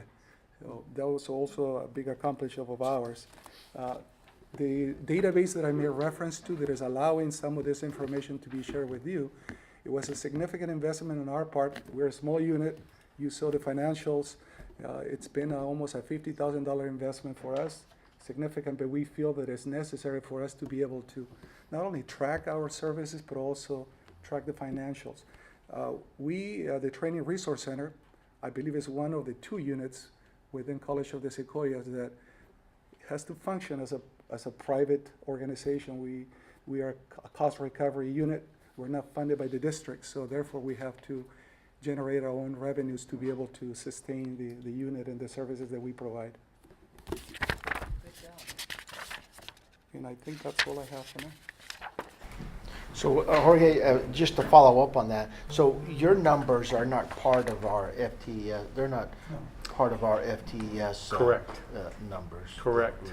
This is, and that's why the beginning of this report sets up what contract education is and what community education is. Right. Because those are opportunities we have to provide educational services separate from our mainstream FTES. Yeah, all of the courses that we provide are not for credit, so they don't earn apportionment. Also, from a financial standpoint, I'm always looking at financials because that's how we operate. For example, community education. It represents just, it's a very small percentage. Actually, it's not even 1% of our net income. However, we feel that we need to continue providing those type of trainings to the community, even though financially it may not make sense. If this probably was a private organization, it would have been probably discontinued, but we also have to uphold the mission of the college and abide by the rules and policies. That's not something San Joaquin Valley College is going to do, for instance. Correct. You know. It's up to Not a us. moneymaker, that's right. All right, well, very good. Jorge, any other questions? No, that comment, one thing you didn't mention is all of our cities are constantly trying to recruit businesses to come in that are employers. And frequently our college is at the table to help entice those employers to build a factory here. And by being able to offer that kind of training, it makes our workforce, which maybe is not quite up to snuff compared to some other parts of the state, to be more attractive. And so for no more investment in that, having our communities more successful by increasing employment has benefits that go way beyond wherever that costs. I mean, we've been fortunate enough to develop a very robust relationship with the Visalia Economic Development Corporation, with the city of Visalia. I participate in different meetings and sessions for that reason, to be able to show that we have the College of the Sequoia as a partner in workforce development. In fact, recently I spent some time with the City of Visalia Business Development Manager, and he shared with me that one of the reasons, I don't know if this is official information or not, but he indicated that the reason why Amazon decided to locate in Fresno, not in Visalia, is because they had questions about availability of workforce, qualified workforce. So there's work to be done still, but being able to share this information, be able to tell potential employers that we have the resources and we have the infrastructure to support their workforce development needs is important. All right, very good, thank you. Thank you, Jorge. All right, next item, low enroll class justification. We have 8 minutes. Go ahead and shut it, because if you shut it, start, it'll come back on before Christine needs it. I have to redo everything. Okay. All right, no, I don't need it right now. Okay, so I have the low enrolled classes justification report, and as per our board policy, we're required to present this to you each semester. And so the first 3 pages of the report are the low enrolled classes, and the last page is the canceled classes. So on page 1 of 3, you can see the list of the courses from the different divisions.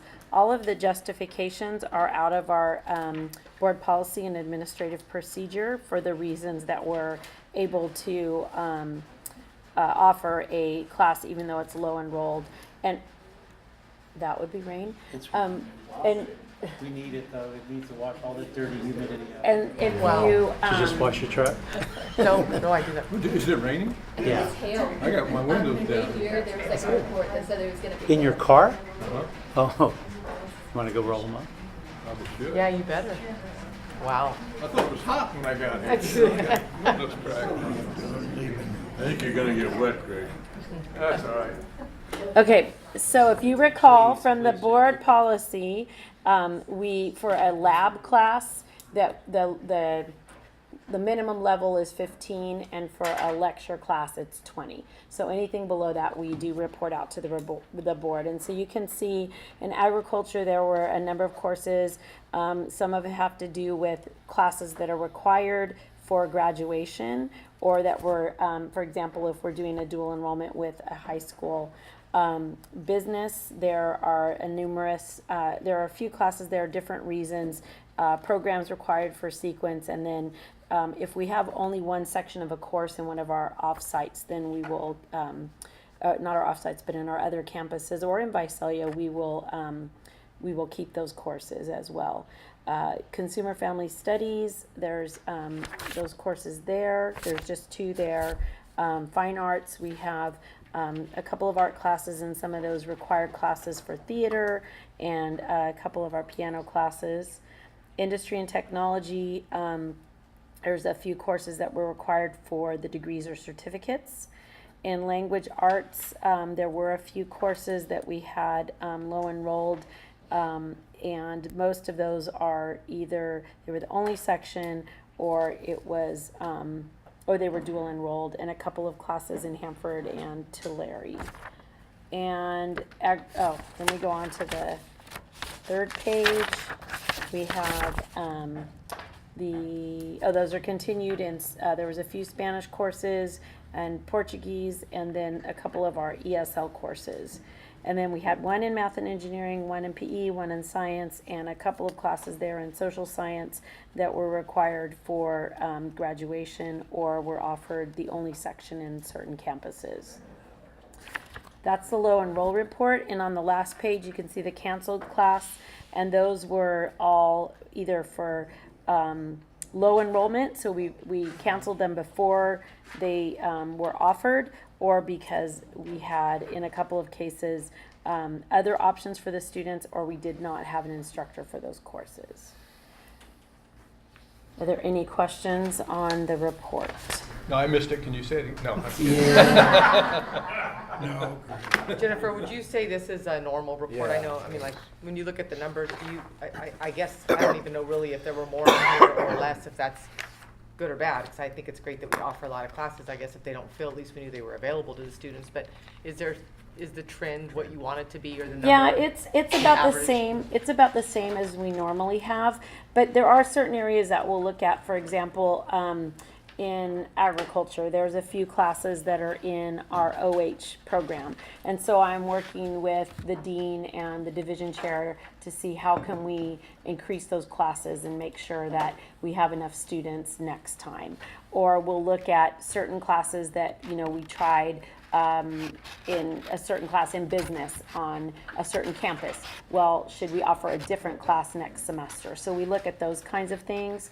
There are a few that, you know, I don't know, probably the Spanish ones are the ones that I want to focus on the most, because we usually do a little better with Spanish. Usually those are full, so I want to do a little research with the dean and the division on why those were low, and as well as a couple of the ESL courses. So there's a few that I would look at, and we work actively. I have an academic dean's meeting tomorrow. I'll review this report with them, and we'll talk about those specific courses.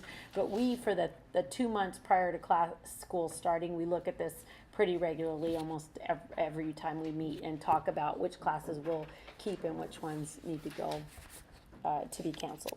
So if you have two of the same class with low enrolled, would that be like because there's a morning and a night? Because like Usually that's what it is, and so we'll look at, should we just offer one next time, and should it be the day or the night? But usually if it's two, it's one's a day and one's in the night, and those students can't transition usually. Are all of these taught by full-time instructors, or are there some adjunct? It's a mix of classes in all of the areas. It's a mix of full-time and adjunct. There's one thing I noticed on here that's actually a tribute to some of the hard work you did in reorganizing how engineering is taught at this college. I'll point out there's only one class in here that is short, and that's statics, and it has 14 students. That is a tremendous change from the past. And so I guess this is a roundabout way of me thanking Stan and you for looking at how the courses connect and making some changes to make them connect. It obviously worked. Thank you. yeah, and a lot of them have almost 20. I mean, you're looking at the average. I'm just seeing it's just they're still good numbers. They're just not 18, at 20. 17, and when there's 18 students in a class, we're not going to cancel it, especially some of those English classes that either we added them late because there was a need. We saw, oh, there's still 200 students on the wait list. Let's add some classes, and then they because of the time and students already had schedules, we only got 18 students in there. But we're going to keep that class because it's close enough, and we're not going to displace 18 students unless there was an easy place for them to go elsewhere. So, Thank you. All right, very good. One more. Are we still offering the English 1A at all of our high schools, with the exception of Farmersville? we're not at every high school. We are in majority of our high schools. We have, in fact, we have Exeter, Woodlake, 2 in Hanford. We have 2 in Tulare. Let's see if I'm going to get them all, and then Corcoran, and Orosi, and Lindsay. I think I got them all. Which one did you say, Dave? Woodlake, yeah, we have Woodlake. We're working, we have one, we had Mount Whitney last semester. We're still working with Visalia Unified to get some here. And no, we don't have Farmersville right now. Thank you. Thanks. And we do have a new dual enrollment director who is working on that and making sure that we're getting all of our systems into place to make that function well. Okay, thank you. All right, very good. So that moves us excuse me, item 4 on the information agenda, quarterly financial CCFS report. Yeah, good evening, board members. Before I start, I just wanted to quickly introduce a couple young ladies sitting in the back there visiting. Brooke Findley is a young lady I've known, and she asked if they could kind of shadow and watch this. She's getting a doctorate in educational leadership at Fresno State, and you're both taking a community college administration course, so that's why they're here. And I forget your classmate's name? This is Laura Harris. Laura. Okay, nice to have you ladies here. It's a little bit longer tonight than normal, but we're going to keep plugging through things quickly. Yeah, that's true. The community college financial statement report, we do these quarterly, so we bring them to you quarterly for information. And kind of the reason this one's especially important is this is when we're closing out our prior year, and we don't always emphasize that because we're so focused on building the budget for the next year. This is not a final, but it was the projection when we had our numbers very close to how we closed. And I'm just going to keep it really brief, but the good news, kind of exciting news, if I can point, is that we did close the year, we had 3.2, almost 3.3 million surplus as we closed the year. That's pretty high. It was higher the year before because of our one-time $5 million from the state.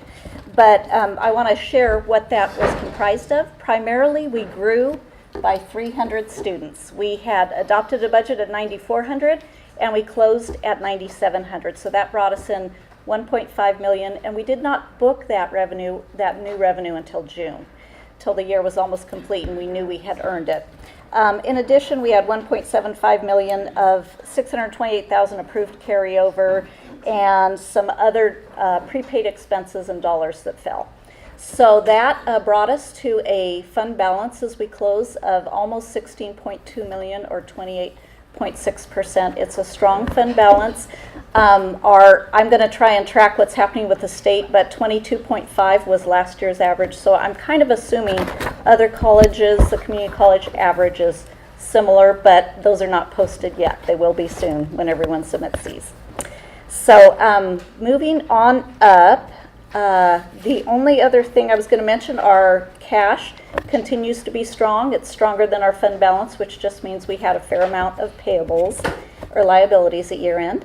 And if you scroll down, really the only other important items to note were some no's. So if you can scroll down to section 5, that we had not settled any contracts at the time we filed this as of June 30th. And at the very end, we do not have any significant events for the quarter to report, debt that we incurred, et cetera. And we don't have any significant fiscal problems that must be addressed this year or next year. So that's information. Okay. Any questions? Okay, so no action required. Far more pleasant than years past. All right, well, very good. That moves us, thank you very much for all that information. Consent calendar. All items listed on the consent calendar are considered routine and will be enacted by one motion. An item may be removed from the consent calendar at the request of any member of the Board of Trustees or any person in the audience and considered as a separate agenda item. So, having said that, are there any items that need to be pulled from the consent calendar? From the board or otherwise? Apparently not, so I would accept the motion. So moved. We have a motion and a second for approval of the consent calendar. Is there any further discussion? None. All those in favor, please signify by saying aye. Aye. Opposed? Consent calendar is unanimously adopted. Jennifer, I'm going to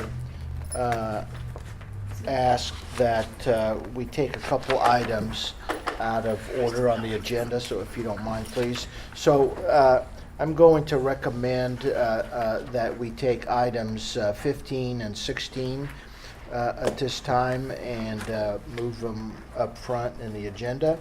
So if that's okay with everyone, then I would ask Mr. Bratch to come up and present item 15.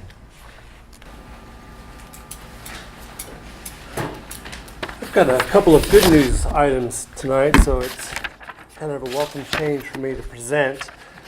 We have a number of agreements that were reached with our bargaining units, and I'm here before the board tonight to present those agreements.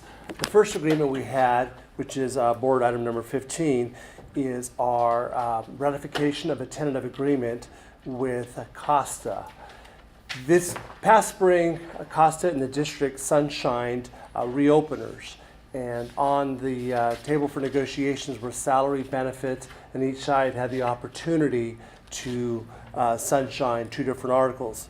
Well, I'm pleased to announce that after only a couple of negotiation sessions during the summertime, we were able to reach an agreement with Costa.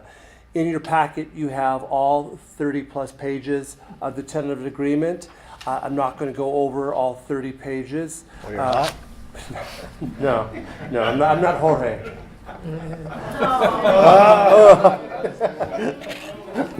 He's not here to defend himself. I will highlight a couple of things, though, that I know are important. The first being that we did agree to a 5% salary increase that would go retroactive back to July 1st of this year.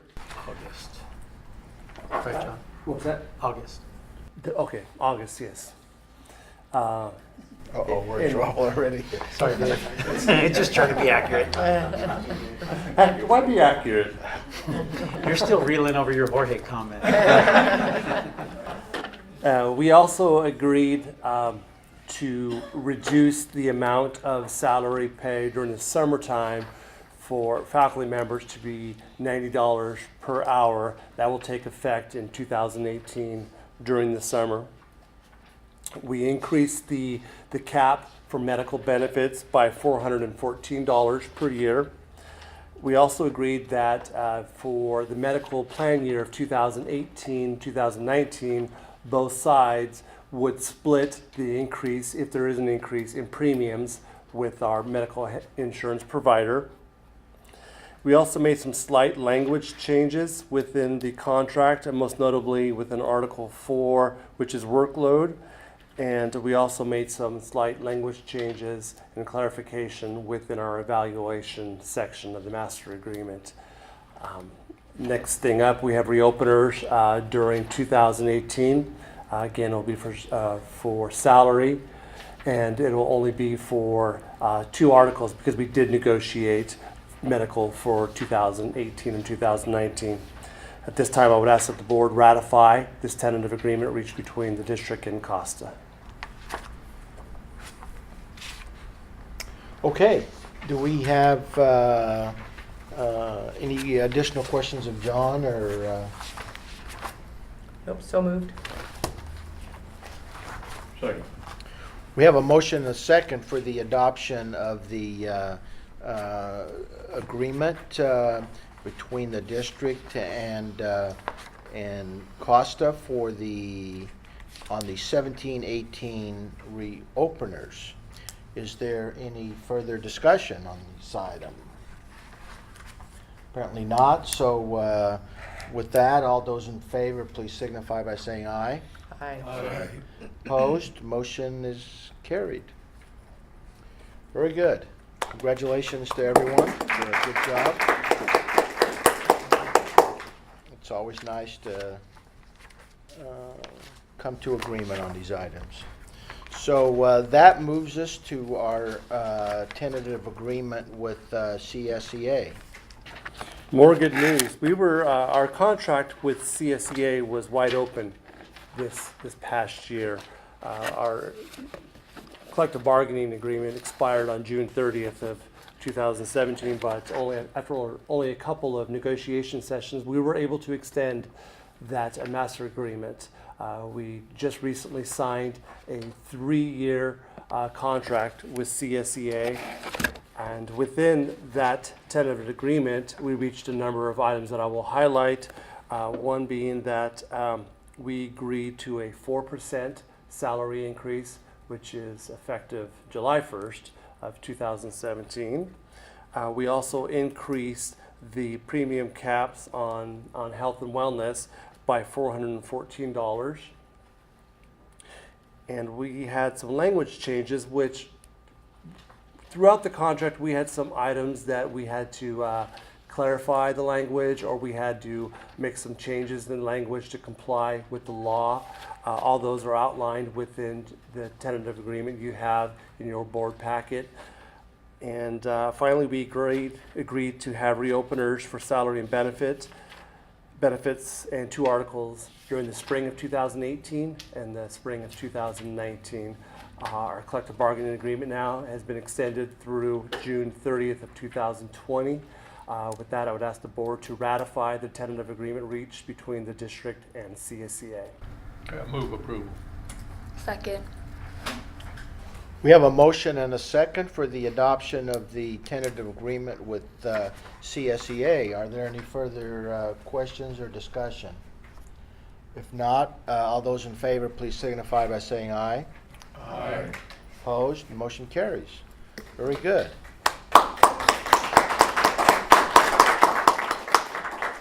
All right, and thank you to all for their work on that matter, including Mr. Lamar, who was present.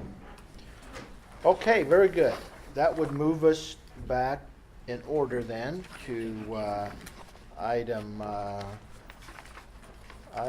number 11, curriculum. So, in addition to the regular curriculum report, I have an update on some Title V legal changes, and it's the first 2 pages of your report. I am not going to read it all, but instead I made a 55 slide PowerPoint for you. And so y'all don't to know it, but simplify- that's a poke at me if you didn't No, get that it. was Dolly 55-point slides. 55 PowerPoint slides. Anyway, there is new legislation that came up this year, and it just came through, and it's on how we approve courses. And and the PowerPoint is not in your packet, but the 2-page letter, you have a 2-page overview. It says course certification at the top. This is just gonna follow exactly what this letter says. And so if you go to the next slide, oh, I do it, Megan? Did I just push the right? Right, yeah. Okay, there we go. So the new Title V law, what it does is allows us to approve curriculum, credit courses locally. They no longer have to be approved by the chancellor's office. So one of the things we need to do, we're required to advise our board that you are now the ultimate authority in approving these credit courses. So it's a new responsibility. It doesn't change the process or anything that you do, but right now it's the final say now, I guess, is with the board. And so that is currently for credit courses. And starting, we expect shortly that this will also be for other non-credit courses and programs and all of that. In addition, there are now new standards for how we choose the number of credit hours for courses.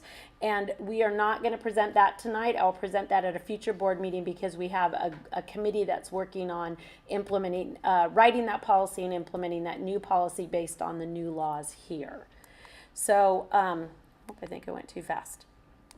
Okay, so right now, when you look at, we have local approval for credit courses. We also, if it's career technical education courses, they also get a regional recommendation. And we're in the process, we just signed this yesterday, we have to have CIO is the VP of Academic Services, Chief Instructional Officer, and Curriculum Chair certification, along with the Superintendent President and the Academic Services, Academic Senate President.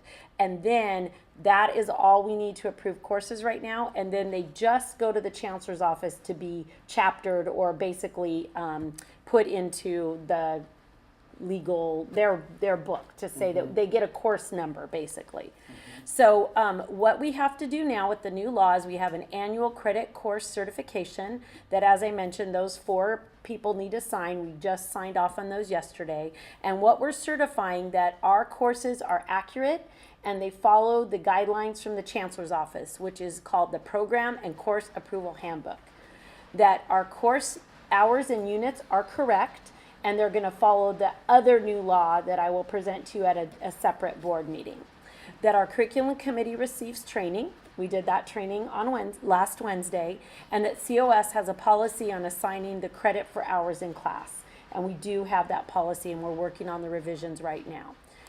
So we're basically saying that the PCAR, or the Program Course Approval Handbook, that we're following that code, Title V, and our submission guidelines.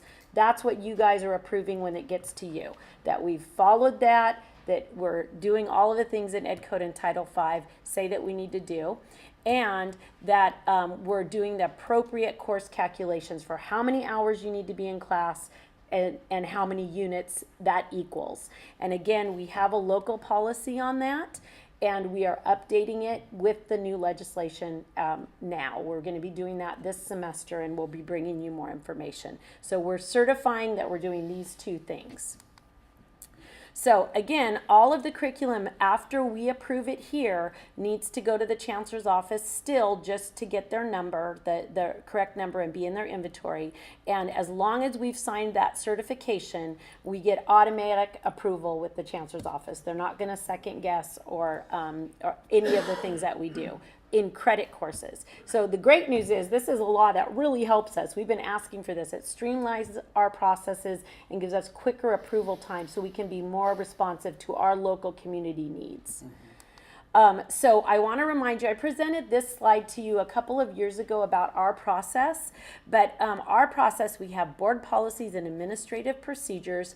We evaluate courses on a 5-year cycle, or for CTE programs, it's a 2-year cycle. They originate in a division or department, and then the approval process through the curriculum committee. They're approved by a department, a division, and then the curriculum committee, the entire committee approves the courses before they come to you. They're then approved by the academic senate, and they come to you as the board of trustees for approval.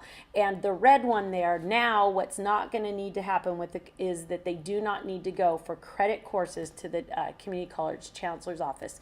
Then they get put into our catalog and schedule.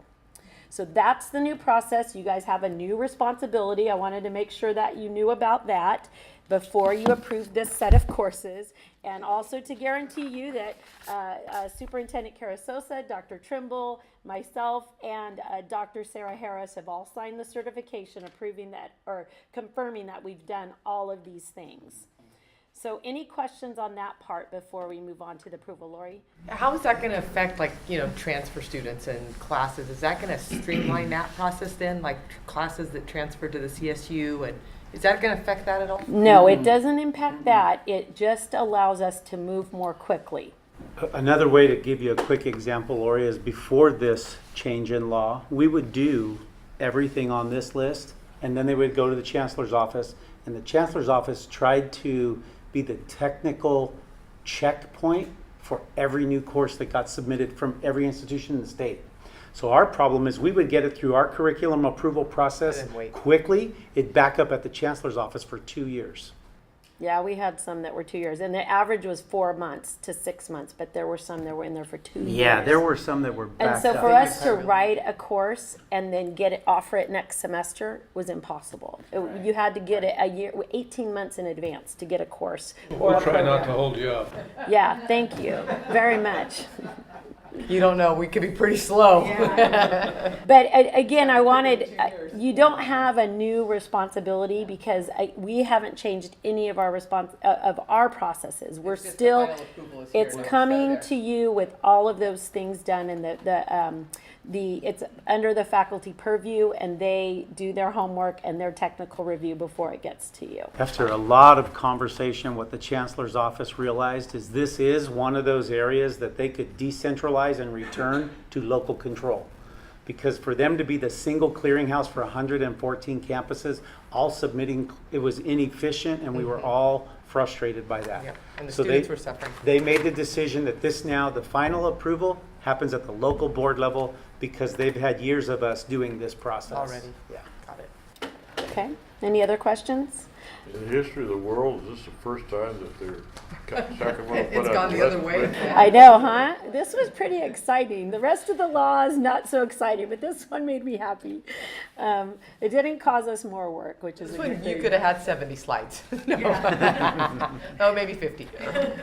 Okay, so in front of you on your report, you have 2 new courses in Meat Science and Intro to Social Justice Studies. You have modifications. You can see in agriculture, drafting on page 2. There's more drafting, electronics, and some our English courses. And those are all up for 5-year review. On page 3, you have more modified courses in engineering, health and wellness, PE, and you have a whole slew of PE courses because before our former division chair, Tracy Myers, retired, she got them all through so that Coach Smith wouldn't have to do them. And so these are all up for 5-year review. No wonder he praised her. I know, huh? She was very busy this last semester. Studs was the word he used. Yeah. Now we know where that came from. Yeah. Page 4 continues the PE courses. Page 5 continues the PE courses. And page 6 continues the PE courses that Tracy completed before she left. At the bottom of page 6, you have a modified course in international relations, and we also updated all of our work experience courses last year. Those are all for 5-year review and minor changes to those courses. Page 7, you have the rest of the work experience, and then modifications to programs. And these are, as I mentioned, if you remember the slides, career technical education is, those programs are updated every 2 years. And so these are all 2-year updates for career technical education courses in air conditioning, air and refrigeration, environmental technology, fashion design, and merchandising. And then on the last page, additional modifications in electrical applications and theory.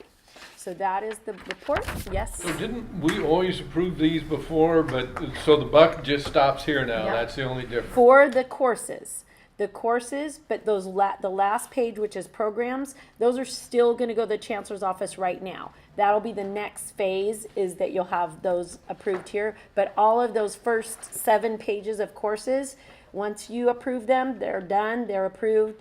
We just submit them to the chancellor's office as for their record keeping. Yeah. Yep. And they would now be officially approved by you. We don't have to wait 6 months for them to approve them. I move we approve the curriculum new, modified, and deleted. Second. I have a motion for approval of the curriculum report. Is there any additional discussion? If not, all those in favor, please signify by saying aye. Aye. Opposed, same sign. None. Motion carries. All right. Annual appropriation limit. This doesn't need a lot of slides, I know that. Yeah, this has 0 slides. So annually, you're familiar with this, but you're required to establish what they commonly refer to as the GAN appropriations limit. And for this year, our limit calculates to $102.9 million. But our state appropriation to us is only $54.5 million. So we easily fall under the limit, but it's just something we have to do for the state through resolution. Okay. We have a motion. So moved. Second. We have a motion and a second for the adoption of Resolution 2017-15. We need to poll the board on this. Trustee Zumwalt? Go back for a second. The cover letter says 102, the resolution says 109. I think the resolution is a typo I believe, do you see how that 109, and I just caught that, I apologize, before I stood up. The 109, 906, I think was 1617, and I think the current year is 102, 927. So we're So approved we may want to approve it with that dollar amount. of what the resolution says. Yes. 109. Linda, do you No, know, no. are you looking at this at all? I'm looking at it, but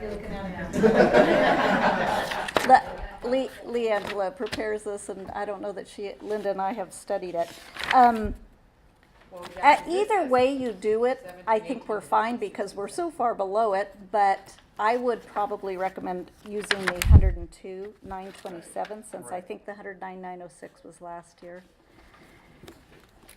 There's no, okay. So we want the motion, if we could, Board Member Zumwalt, to reflect recommending approval of the resolution with the corrected number for 1718. Okay. Whatever that number is. Yeah, that's the 102. The 102 is the Yeah. correct number. Yeah. See up front where we have a 1718 102. In the back, we want to match that 1718 fiscal year 102. And who seconded it? I think Earl did. Or Lori, who? I did it. I did it. It was, Yeah. Good, then I did. Lori did. John moved. John Okay. moved and Lori seconded. We just want the motion to include that the 1718 number on the Okay, that's one resolution. motion. Okay. Is that your second? yeah. That's Lori's second. Okay. Okay, ready to. Now. Trustee Now. Zumwalt. Aye. Trustee Cardoza. Aye. Trustee Mann. Aye. Trustee Sherman. Aye. Trustee Nunez. All right. Resolution 2017-15 is unanimously adopted. All right, so now we have a item 13 is a public hearing on the 2017-18 district budget, which we have before us. And so you do your presentation, and then I'll open the public hearing after that. Yep. Okay. Okay, I will do that. So I have a PowerPoint. It might or might not be 55 slides. I think it's about half that. But before I get into that, I just wanted to thank Linda and Leangela, Karen Pauls, who's not here tonight as well. But they prepare a budget book, and if you ever can't sleep at night, seriously, there's some good information in here, and we don't touch on a third of it as we present this to you. So it really tells everyone how we establish our budget and what our numbers are. So I really appreciate all the work they put into that. So for our budget tonight, to let you know, we are adopting a revenues or a budget counting our categoricals, our total general fund of $77.7 million, and unrestricted only, sorry, that's on the board agenda item, is $60 million. So I want to show you how we got to that. It's changed a little bit from our tentative that you saw 3 months ago, mostly because we have some FTES growth that we're counting, and I'll explain that in a minute. The state still has the 1.56% COLA, which gave us almost $1 million in new funds. The state is funding 1% growth. We fall in a formula that allows a little more, so we're going to get 1.71%. That's not a lot. My guess is we're going to grow a little more than that. But we already booked 88. And I'm going to explain a little more, but we finished last year higher than our estimates. So we took some of Session 2 summer school, and remember the push-pull that we avoid most times? Without changing courses or upping our classes or reducing faculty, we're just taking 88 FTS and we're moving it into 1819. And as we go through the budget report, I'll show you kind of the why behind that. So now this budget's about $500,000 higher than the tentative, but $445,000 of that is this growth. If we can grow by the 1.71, we should get another $400,000 or so. Base increase, you're familiar that the state sent us money, this ongoing money to our base. They actually increased that by just a bit from tentative, so it's now $1.558 million ongoing. They have said, we highly encourage you to use this toward your ongoing PERS and STIRS increased costs. And so we did that. We actually took all of that and a touch more, and we have budgeted 2 years in advance. And some of this recommendation came from Budget Committee.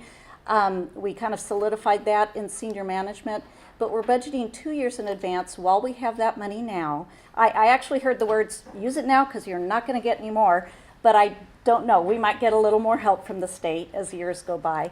But so we actually took $1.614 million and budgeted toward the next 2 years out, PERS and STIRS, because this year we'd already covered in last year's budget. So In addition, we have plant maintenance and instructional support, also kind of known as scheduled maintenance and instructional equipment. $655,000, we split it between scheduled maintenance and instructional equipment. About $270,000 of that goes for our computer refresh each year. Prop 39, energy efficiency, that's something we do every year, at least for a 5-year period. Next year will be our last year for that, but we usually are putting in LED lighting on different campuses for that. I used only 15 more. I should have said only 15. Prop 51 bond facility projects were approved. You're familiar with the facilities bond that we voted on last November, gave the state some funds. They did not approve our basic skills building. They approved 15, there were 29 total. So we think we'll probably get our funding next year in 18-19. There's the 14 remaining. And we are going to have our primary move to the Tulare Downtown Annex building, which you've seen us bring here to lease for our CTE programs in fall 18. That's when the bigger move would occur, and construction would start in 1920 after a year of planning. So that's kind of exciting, but also a little disappointing that we weren't funded this year. PERS and STIRS, which I mentioned, again, this year's we did pre-fund $633,000. It actually ended up costing us a little more, but that's what we pre-funded. And then we're budgeting 18-19, almost $800,000 a year in advance. And since the state gave us that one-time money, we are budgeting even a second year of $821,000. So as you know, we budget it now, we condition our budget so that we don't have to hit a wall in a year or two, but it does create one-time funds that may go unspent unless otherwise directed this year. Student success and support is very similar to last year. Strong workforce, very similar. 500,000 regional, $1 million local. They didn't spend most of theirs last year, so most of that's being carried over, and all their spending plans are being implemented now. A term that you will hear more of, but I won't get into it detailed, is guided pathways. The state approved $150 million for that. None of it is in our budget, just to let you know, but we kind of wanted you to know that's out there. Faculty and administration are researching that, going to attend some workshops and figure out. Funding will start in spring if we do apply, and it may be a little simpler than we think, but it's one-time funds to kind of get everything we're doing to create easier pathways to our students kind of under one umbrella and receive some one-time funding to do it. This is PERS and STIRS. Sorry, it's so small, but look at that. Over the course of all those years, we will have taken out $4.7 million that could have been for other uses in our district and put it toward PERS and STIRS retirement costs. And that just is our reality. Both PERS and STIRS were underfunded. So our increased costs every year, we've had these huge chunks of money that we have to tackle and fund in an ongoing manner. So just to let you know, we were supposed to be all done by 2021. And then STIRS is hanging in there pretty well, but PERS said oops, and they added about another $500,000 in 4 more years. So we'll see. Every year they readjust these numbers a little bit. So now the next 2 slides are our FTES. This is what we built our budget on. So it's not per se what we're seeing right now, but we built it on a summer, fall, spring, summer, 9,700. And that was tentative. Then we pushed this 88 from the second session of summer school so that we're going to count that here in 17-18. That gave us a higher revenue. I want to show you why. So here's the next slide. This is how we've started the year. Our summer was a little stronger than we had budgeted or projected. Fall's coming in a little stronger. If I go back, so look at that's already 120 up. Spring we don't know, but if you just assume 1.75%, which is our district target, and assume the same thing for summer, you can see with that extra 88 how close we get to the 10,000 FTES, which would put us at a mid-sized college status, bring in an extra 1.2 million a year for 3 years or ongoing if we can keep that level. That's kind of to let you know that our enrollment management group is going to watch that closely, and we're going to maybe offer some more courses in spring, some more in summer, and really hope that we can maybe get there this year, even though we had not planned on it until 18-19. So that's, I think it's a real good item, good news item. Not in the budget, obviously. It would come when we know it's real, but that's getting awful close. So we're thankful for good growth this fall. Here is our history on FTES. You probably get tired of seeing this. But again, recent 13-14, you can see where we stole, no, I shouldn't use that term. We pushed and pulled or borrowed FTES from 12-13 and again from 14-15. Pushed some forward, pulled some back. That's why that year's a little higher. If you undid that, unraveled that, you'd see we've just kind of had steady growth over the years. And last year, 16-17 was a really good year. And you can see that 88 that we're moving down. And funding-wise, the state may not fund us if we grew to 10,000 this year for FTES, but they would fund us for that 10,000 status, mid-sized college status. They will fund us up to about 9836 at this point. That's what they're projecting. So, and I'm sorry, I'm talking a lot. If there's any questions along the way, just holler. Okay, so looking at our fiscal solvency, it's always helpful to understand what are our ongoing costs that are built into our systems, and step and column is one of them, and that's almost 500,000. Any costs of salary increases are not given, so those are not, they're information only. And just so you recall, as we adopted our final budget, we had not built in all of these salary increases that we just approved. So I'm going to show you how we're going to pay for those. But the 300. We can't rescind that approval now. That's why we put this after. That's why you pulled the others up earlier, right?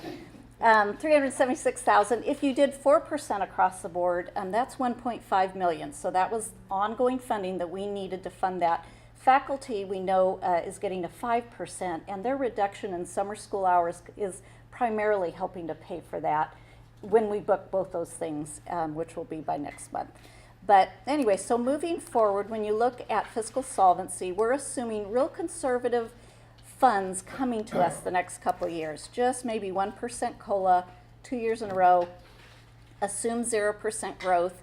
And at some point, we might want to change that. We might feel like we're on a great path. We want to start budgeting growth, but boy, it's sure economically conservative and safe to not budget that. So looking ahead, this is the year that we are adopting right now. So our revenues, again, are 60.1 million, and all those expenditures, including those 2 years of PERS and STRS, are built into that 58.1 million. So you can see a $1.9 million surplus. That's your adopted final budget that you would be approving tonight. And right off the top, 1.5 million we talked about would be those 4% of increases that would come off there. Anyway, going out to 18-19, you can see we're still pretty solid, and that doesn't include any growth that we do believe we will get some. And 19-20, we're still in the black, and again, no growth is budgeted there. So you can see some retirements, some new faculty, and then the PERS and STRS that we discussed budgeting a couple years in advance now. So that's our fiscal solvency. It's good news.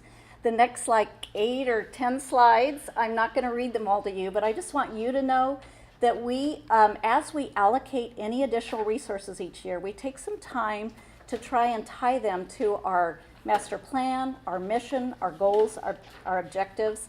And just as an example, we have 15 new faculty, 2 full-time counselors, 1 library faculty. That's 18 new full-time faculty. That doesn't count the 10 full-time temporaries that we also hired, but the 18 alone, and you can see the goals and the mission that it just ties to, and how important it is to increasing student enrollment, improving our success rates, and things like that. So what we did is we took all our new allocated resources this year and the items that were approved for additional resources, and we just tied them to specific goals and objectives, and those were the items. When I say we just tied them, those were the items that were going through our governance processes that help us decide these, whether it's budget committee, district governance senate, senior management, things like that. So I'll flip through those, and if you have time to read them, I think it's some pretty good information, but a lot of very important additional expenditures. This looks at our categorical. If you, we've talked about unrestricted up to this point. This is our restricted side of the budget. And our revenues have gone down a little bit, primarily scheduled maintenance and instructional equipment, which are still not bad. But last year was a very good year for those, which is part of what enabled us to give that $867,000, almost $900,000 of one-time instructional equipment to be funded through instructional council. But others are about the same, just a slight dip in student success, but everything else is really pretty similar. So categoricals march along. Next, we always bring the farm budgets, and those are also in the book. All this is revenues and expenses. It's not talking about our fund balances, but we have our instructional units, and they're not expected to make revenue to cover their expenses. But just so you know, a couple years ago we added restricted lottery support, so we tried to enhance their supplies budget with some other dollars we have here in our district fund. And moving along, you can see they obviously have more expenditures than revenues, but that's how we budget for our instructional units. And then we have our farm units, which is really running our farm. And when you look at total expenses over total revenue, a couple things to keep in mind is we have some startup almond expenses that there is no corresponding revenue. And in addition, the farm pays for our instructional specialist, I forget his title, but he helps with our instructional units. So when you see expenditures exceeding revenues here, that's a big chunk of what comes out of our farm overhead there. So then these are our other funds. Farm Special Reserve, and again, it's just the revenue and expenditures if anything is budgeted. Capital projects, the bulk of that is all our projects down in Hanford. And then we go on to our general obligation bonds, and most of that happens off our books, really, Tulare County. You keep moving, and you'll get to our refunding, our 3 refunding bonds that we did recently.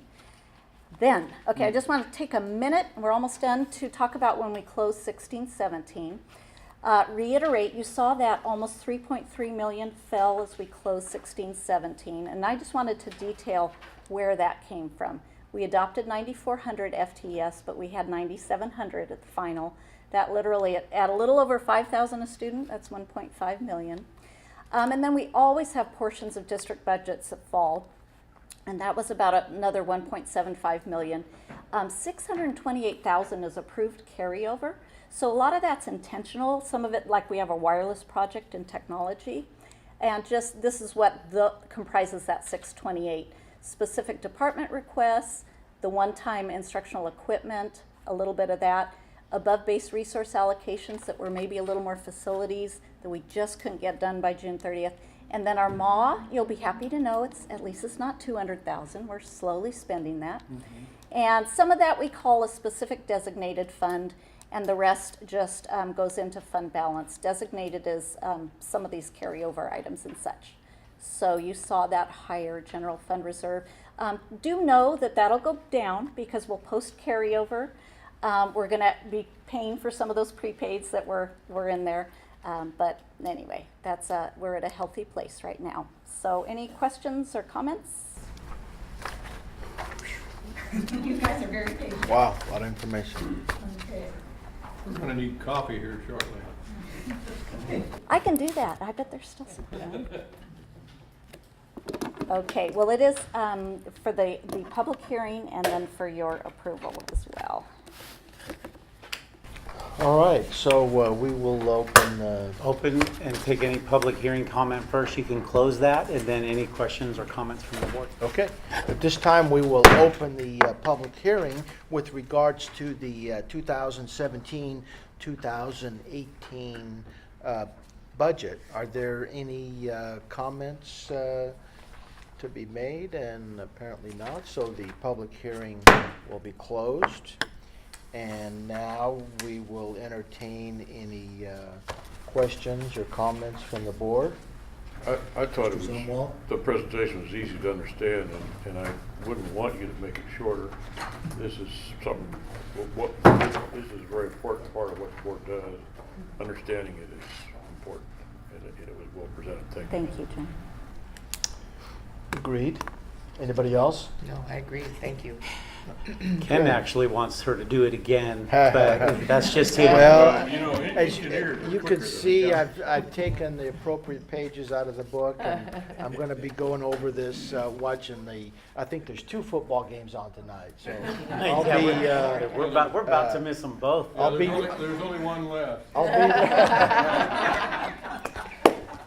But Greg's not watching the clock, anybody. Yeah, Sherman has the game on his phone over there. Happens to be my Broncos, they're playing right now.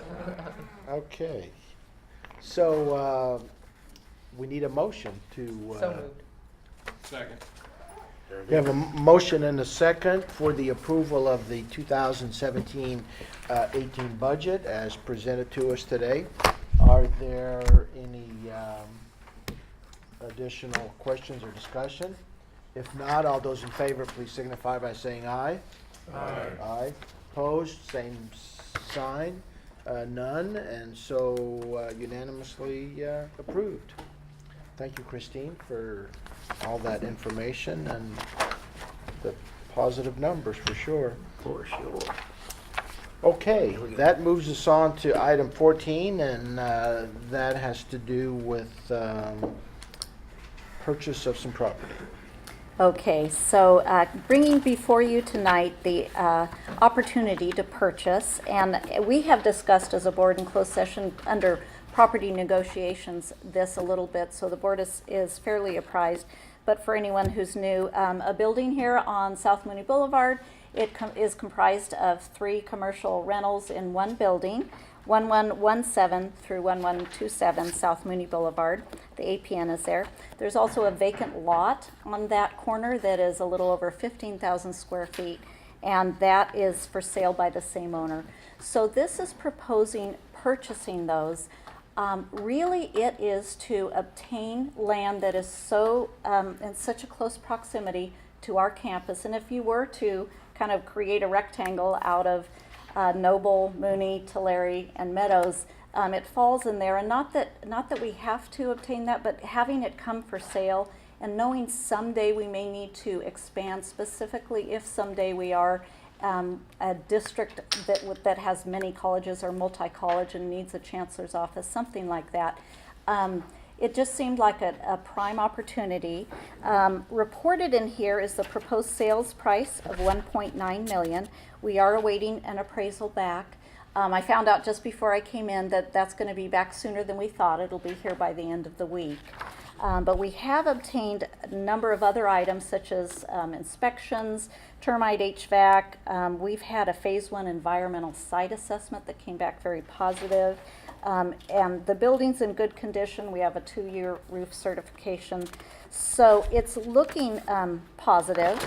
There would be rents on the building for the near future that would, as we were to pay cash for this from Linwood Reserve, those rents would be revenue coming back to the district. But it's not a, something we would do just for the rental revenue or the investment purpose at all. I think that's probably most of what I want to share, other than we would use Linwood Reserve, which currently has a fund balance of $2.22 million.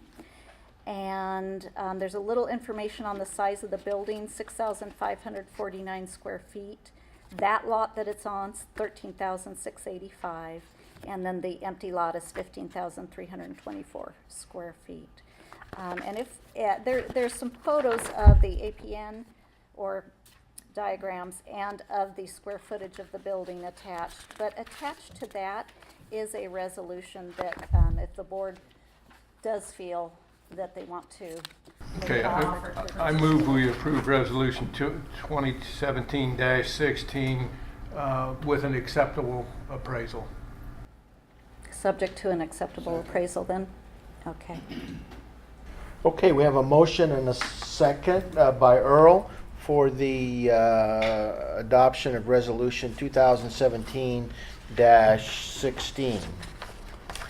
And is there any additional discussion?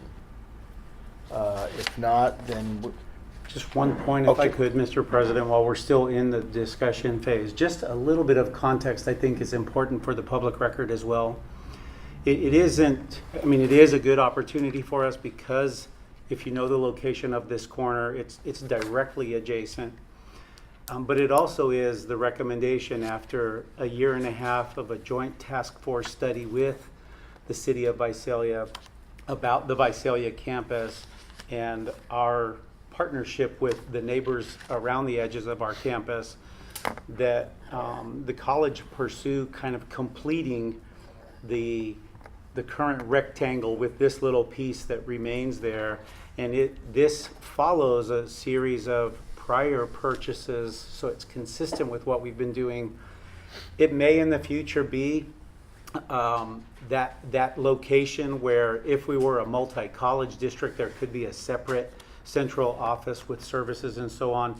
It also has the potential, because of where it's located, to just be of tremendous value to us for either additional parking or opportunities to expand our 4-year partnership with Fresno State. There's just multiple reasons why it's a good piece of property, in addition to it being directly adjacent to our existing parking and so on. So I wanted the public record to reflect the fact that we're not doing it just because it's a good idea, even though it is a very good idea.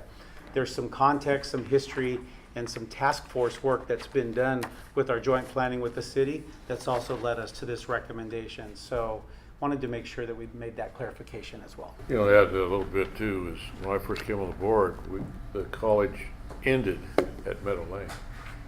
That's all that land between Meadow Lane and Tulare has been acquired at that time. What would this campus be like without it? And so, you know, there's obvious progressions for all kinds of reasons you've outlined. It's a good idea. Okay, well, thank you for those comments. All right, we're ready to pull the board now. All right. Trustee Sherman? Aye. Trustee Mann? Aye. Trustee Cardoza? Aye. Trustee Zumwalt? Aye. Trustee Nunes? Aye. Okay, resolution 2017-16 is adopted. So with that gets us to item 17, approval to increase the salary schedule and the medical cap for management and confidential employees. Earlier tonight, the board ratified tentative agreements with Costa and CSEA, which among other things called for a salary increase as well as an increase in our medical cap. Now's the time of the night where we're going to be bringing to the board the same thing for management and confidential employees. To align with the other bargaining units, the request is that managers and confidential employees have their salary increased by 4%, retroactive to July 1st of 2017, as well as to increase the medical cap to be consistent with the amount that is currently provided to classified employees and full-time faculty employees. And that amount is $16,152 per year, and that equates to a $414 increase from last year's cap. So I would ask that the board approve the increase in salary as well as the increase in medical cap. Okay, John, thank you for that information. Any comments or questions of John? If not, I'll entertain a motion. So moved. Second? We have a motion and a second for the approval of increase to salary schedule and medical cap for management and confidential. Is there any additional discussion? If not, all those in, we got a motion, right? Did I Yeah, skip that John, part? you Okay. seconded it. All right, so all those in favor, please signify by saying aye. Aye. Opposed, motion carries. Okay, last but not least, item 18, health insurance minimum requirement. Last year, we migrated to CISC as a health provider. We switched over from CVT. And one of the requirements of CISC is that in order for the board members to be considered an active person, they must receive at least $400 per year. This is a change from what CVT had My understanding, there was no minimum requirement for board members to earn for the year to be lumped in with active employees. Well, we learned about that with CISC recently, and we realized that in order to comply with CISC requirements, this board would have to receive a minimum of $400 per year, which is still a pretty slight amount. And a couple of years ago, I recall doing a comparison with what Board of Trustees members earned throughout the area, and we were significantly lower than other boards. But nevertheless, we do need to increase the monthly board meeting allowance for board members to comply with CISC regulations. So at this point, Yeah, it's $20 a meeting 25. now, Okay. and it'll be $40 a meeting. That's double your pay. Yeah, we won't have any trouble with that, with people thinking that we only increased their pay 5%, now we're increasing ours 100. If you look at it percentage-wise, Greg, yeah, but it's an apple and an orange. And I haven't seen a check yet, so. Yeah, right. Right, and if they want to know if we're active or not, we're going to tell them to watch our video. 'Cause that's- I move we approve. Second. We have a motion and a second for the approval of the health insurance minimum requirement allowance. Is there any further questions or comments? Mr. Zumwalt? Yes, I intend to support this, but I want to talk about it for a second. I sprung this on Christine just a little shortly before the meeting, so she didn't get a chance to research it thoroughly. But when I first came on the board, if you were in private employment and you received money that was PERS or STRS qualified, then that limited the amount of money that that we could put into an IRA. And it also had the effect of, if you get Social Security, reduces that down to some lower number, like about half, I think, or 40% or something like that less. Okay. And Ms. Staton thinks that this does not need to be reported to PERS or STRS or whoever it is. If she's right, great. She's going to make sure, and if she's wrong, I'm going to want to revisit this. Okay. But is this the She's- same as before, where it's optional, just because you're giving Right, it? she's correct, and there was a time when board members who were receiving this type of remuneration could opt into PERS or not. And that window came and went. None of us are in PERS now, and the reason I know is because you're not employees of the district. So, but that option, that year of option and opting in was the critical point. And that's why we were asking for your time frame, John. At the time, I was told that was what I had to do. You're probably right. It's kind of important to me. I want to make sure. Yeah, you're right. Good. Okay, so he got me all flustered up here. I forgot where I was. No, you have a motion and a second. What you also got to realize is the same officials, all different people, said two different things. So, I want to make sure. You want me to say anything? If Sure. you have verification now, let's clear it up.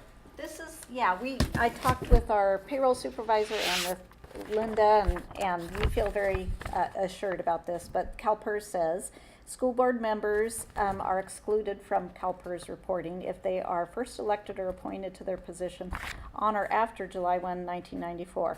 If the person has been in the same position continuously since before July 1, 1994, they have the right to elect optional membership. So if you wanted in, you could. So our payroll office said you will not be, there's. Off for 6 months after that, so it sounded like maybe I got old advice all those years ago. Maybe, John. But you never asked I turned to. it down because I said it because I was so benevolent. The real reason was I didn't want to get penalized. Yeah, our payroll supervisor said there's no mechanism for them to report. Gee, Christine, will this increase my STRS No, I asked her specifically about stirs too, so. Yeah, Earl wants the bump on his extra $20. No, he's not getting it. He's not getting it. I'd probably be investigated by Stearns. Did you vote on that? No, you need to call for the question. Okay, so now, all those in favor, please signify by saying aye. Aye. Opposed? Motion carries. We're done. Thank you all for, Isabella, they're not all this long, so don't worry. adjourn.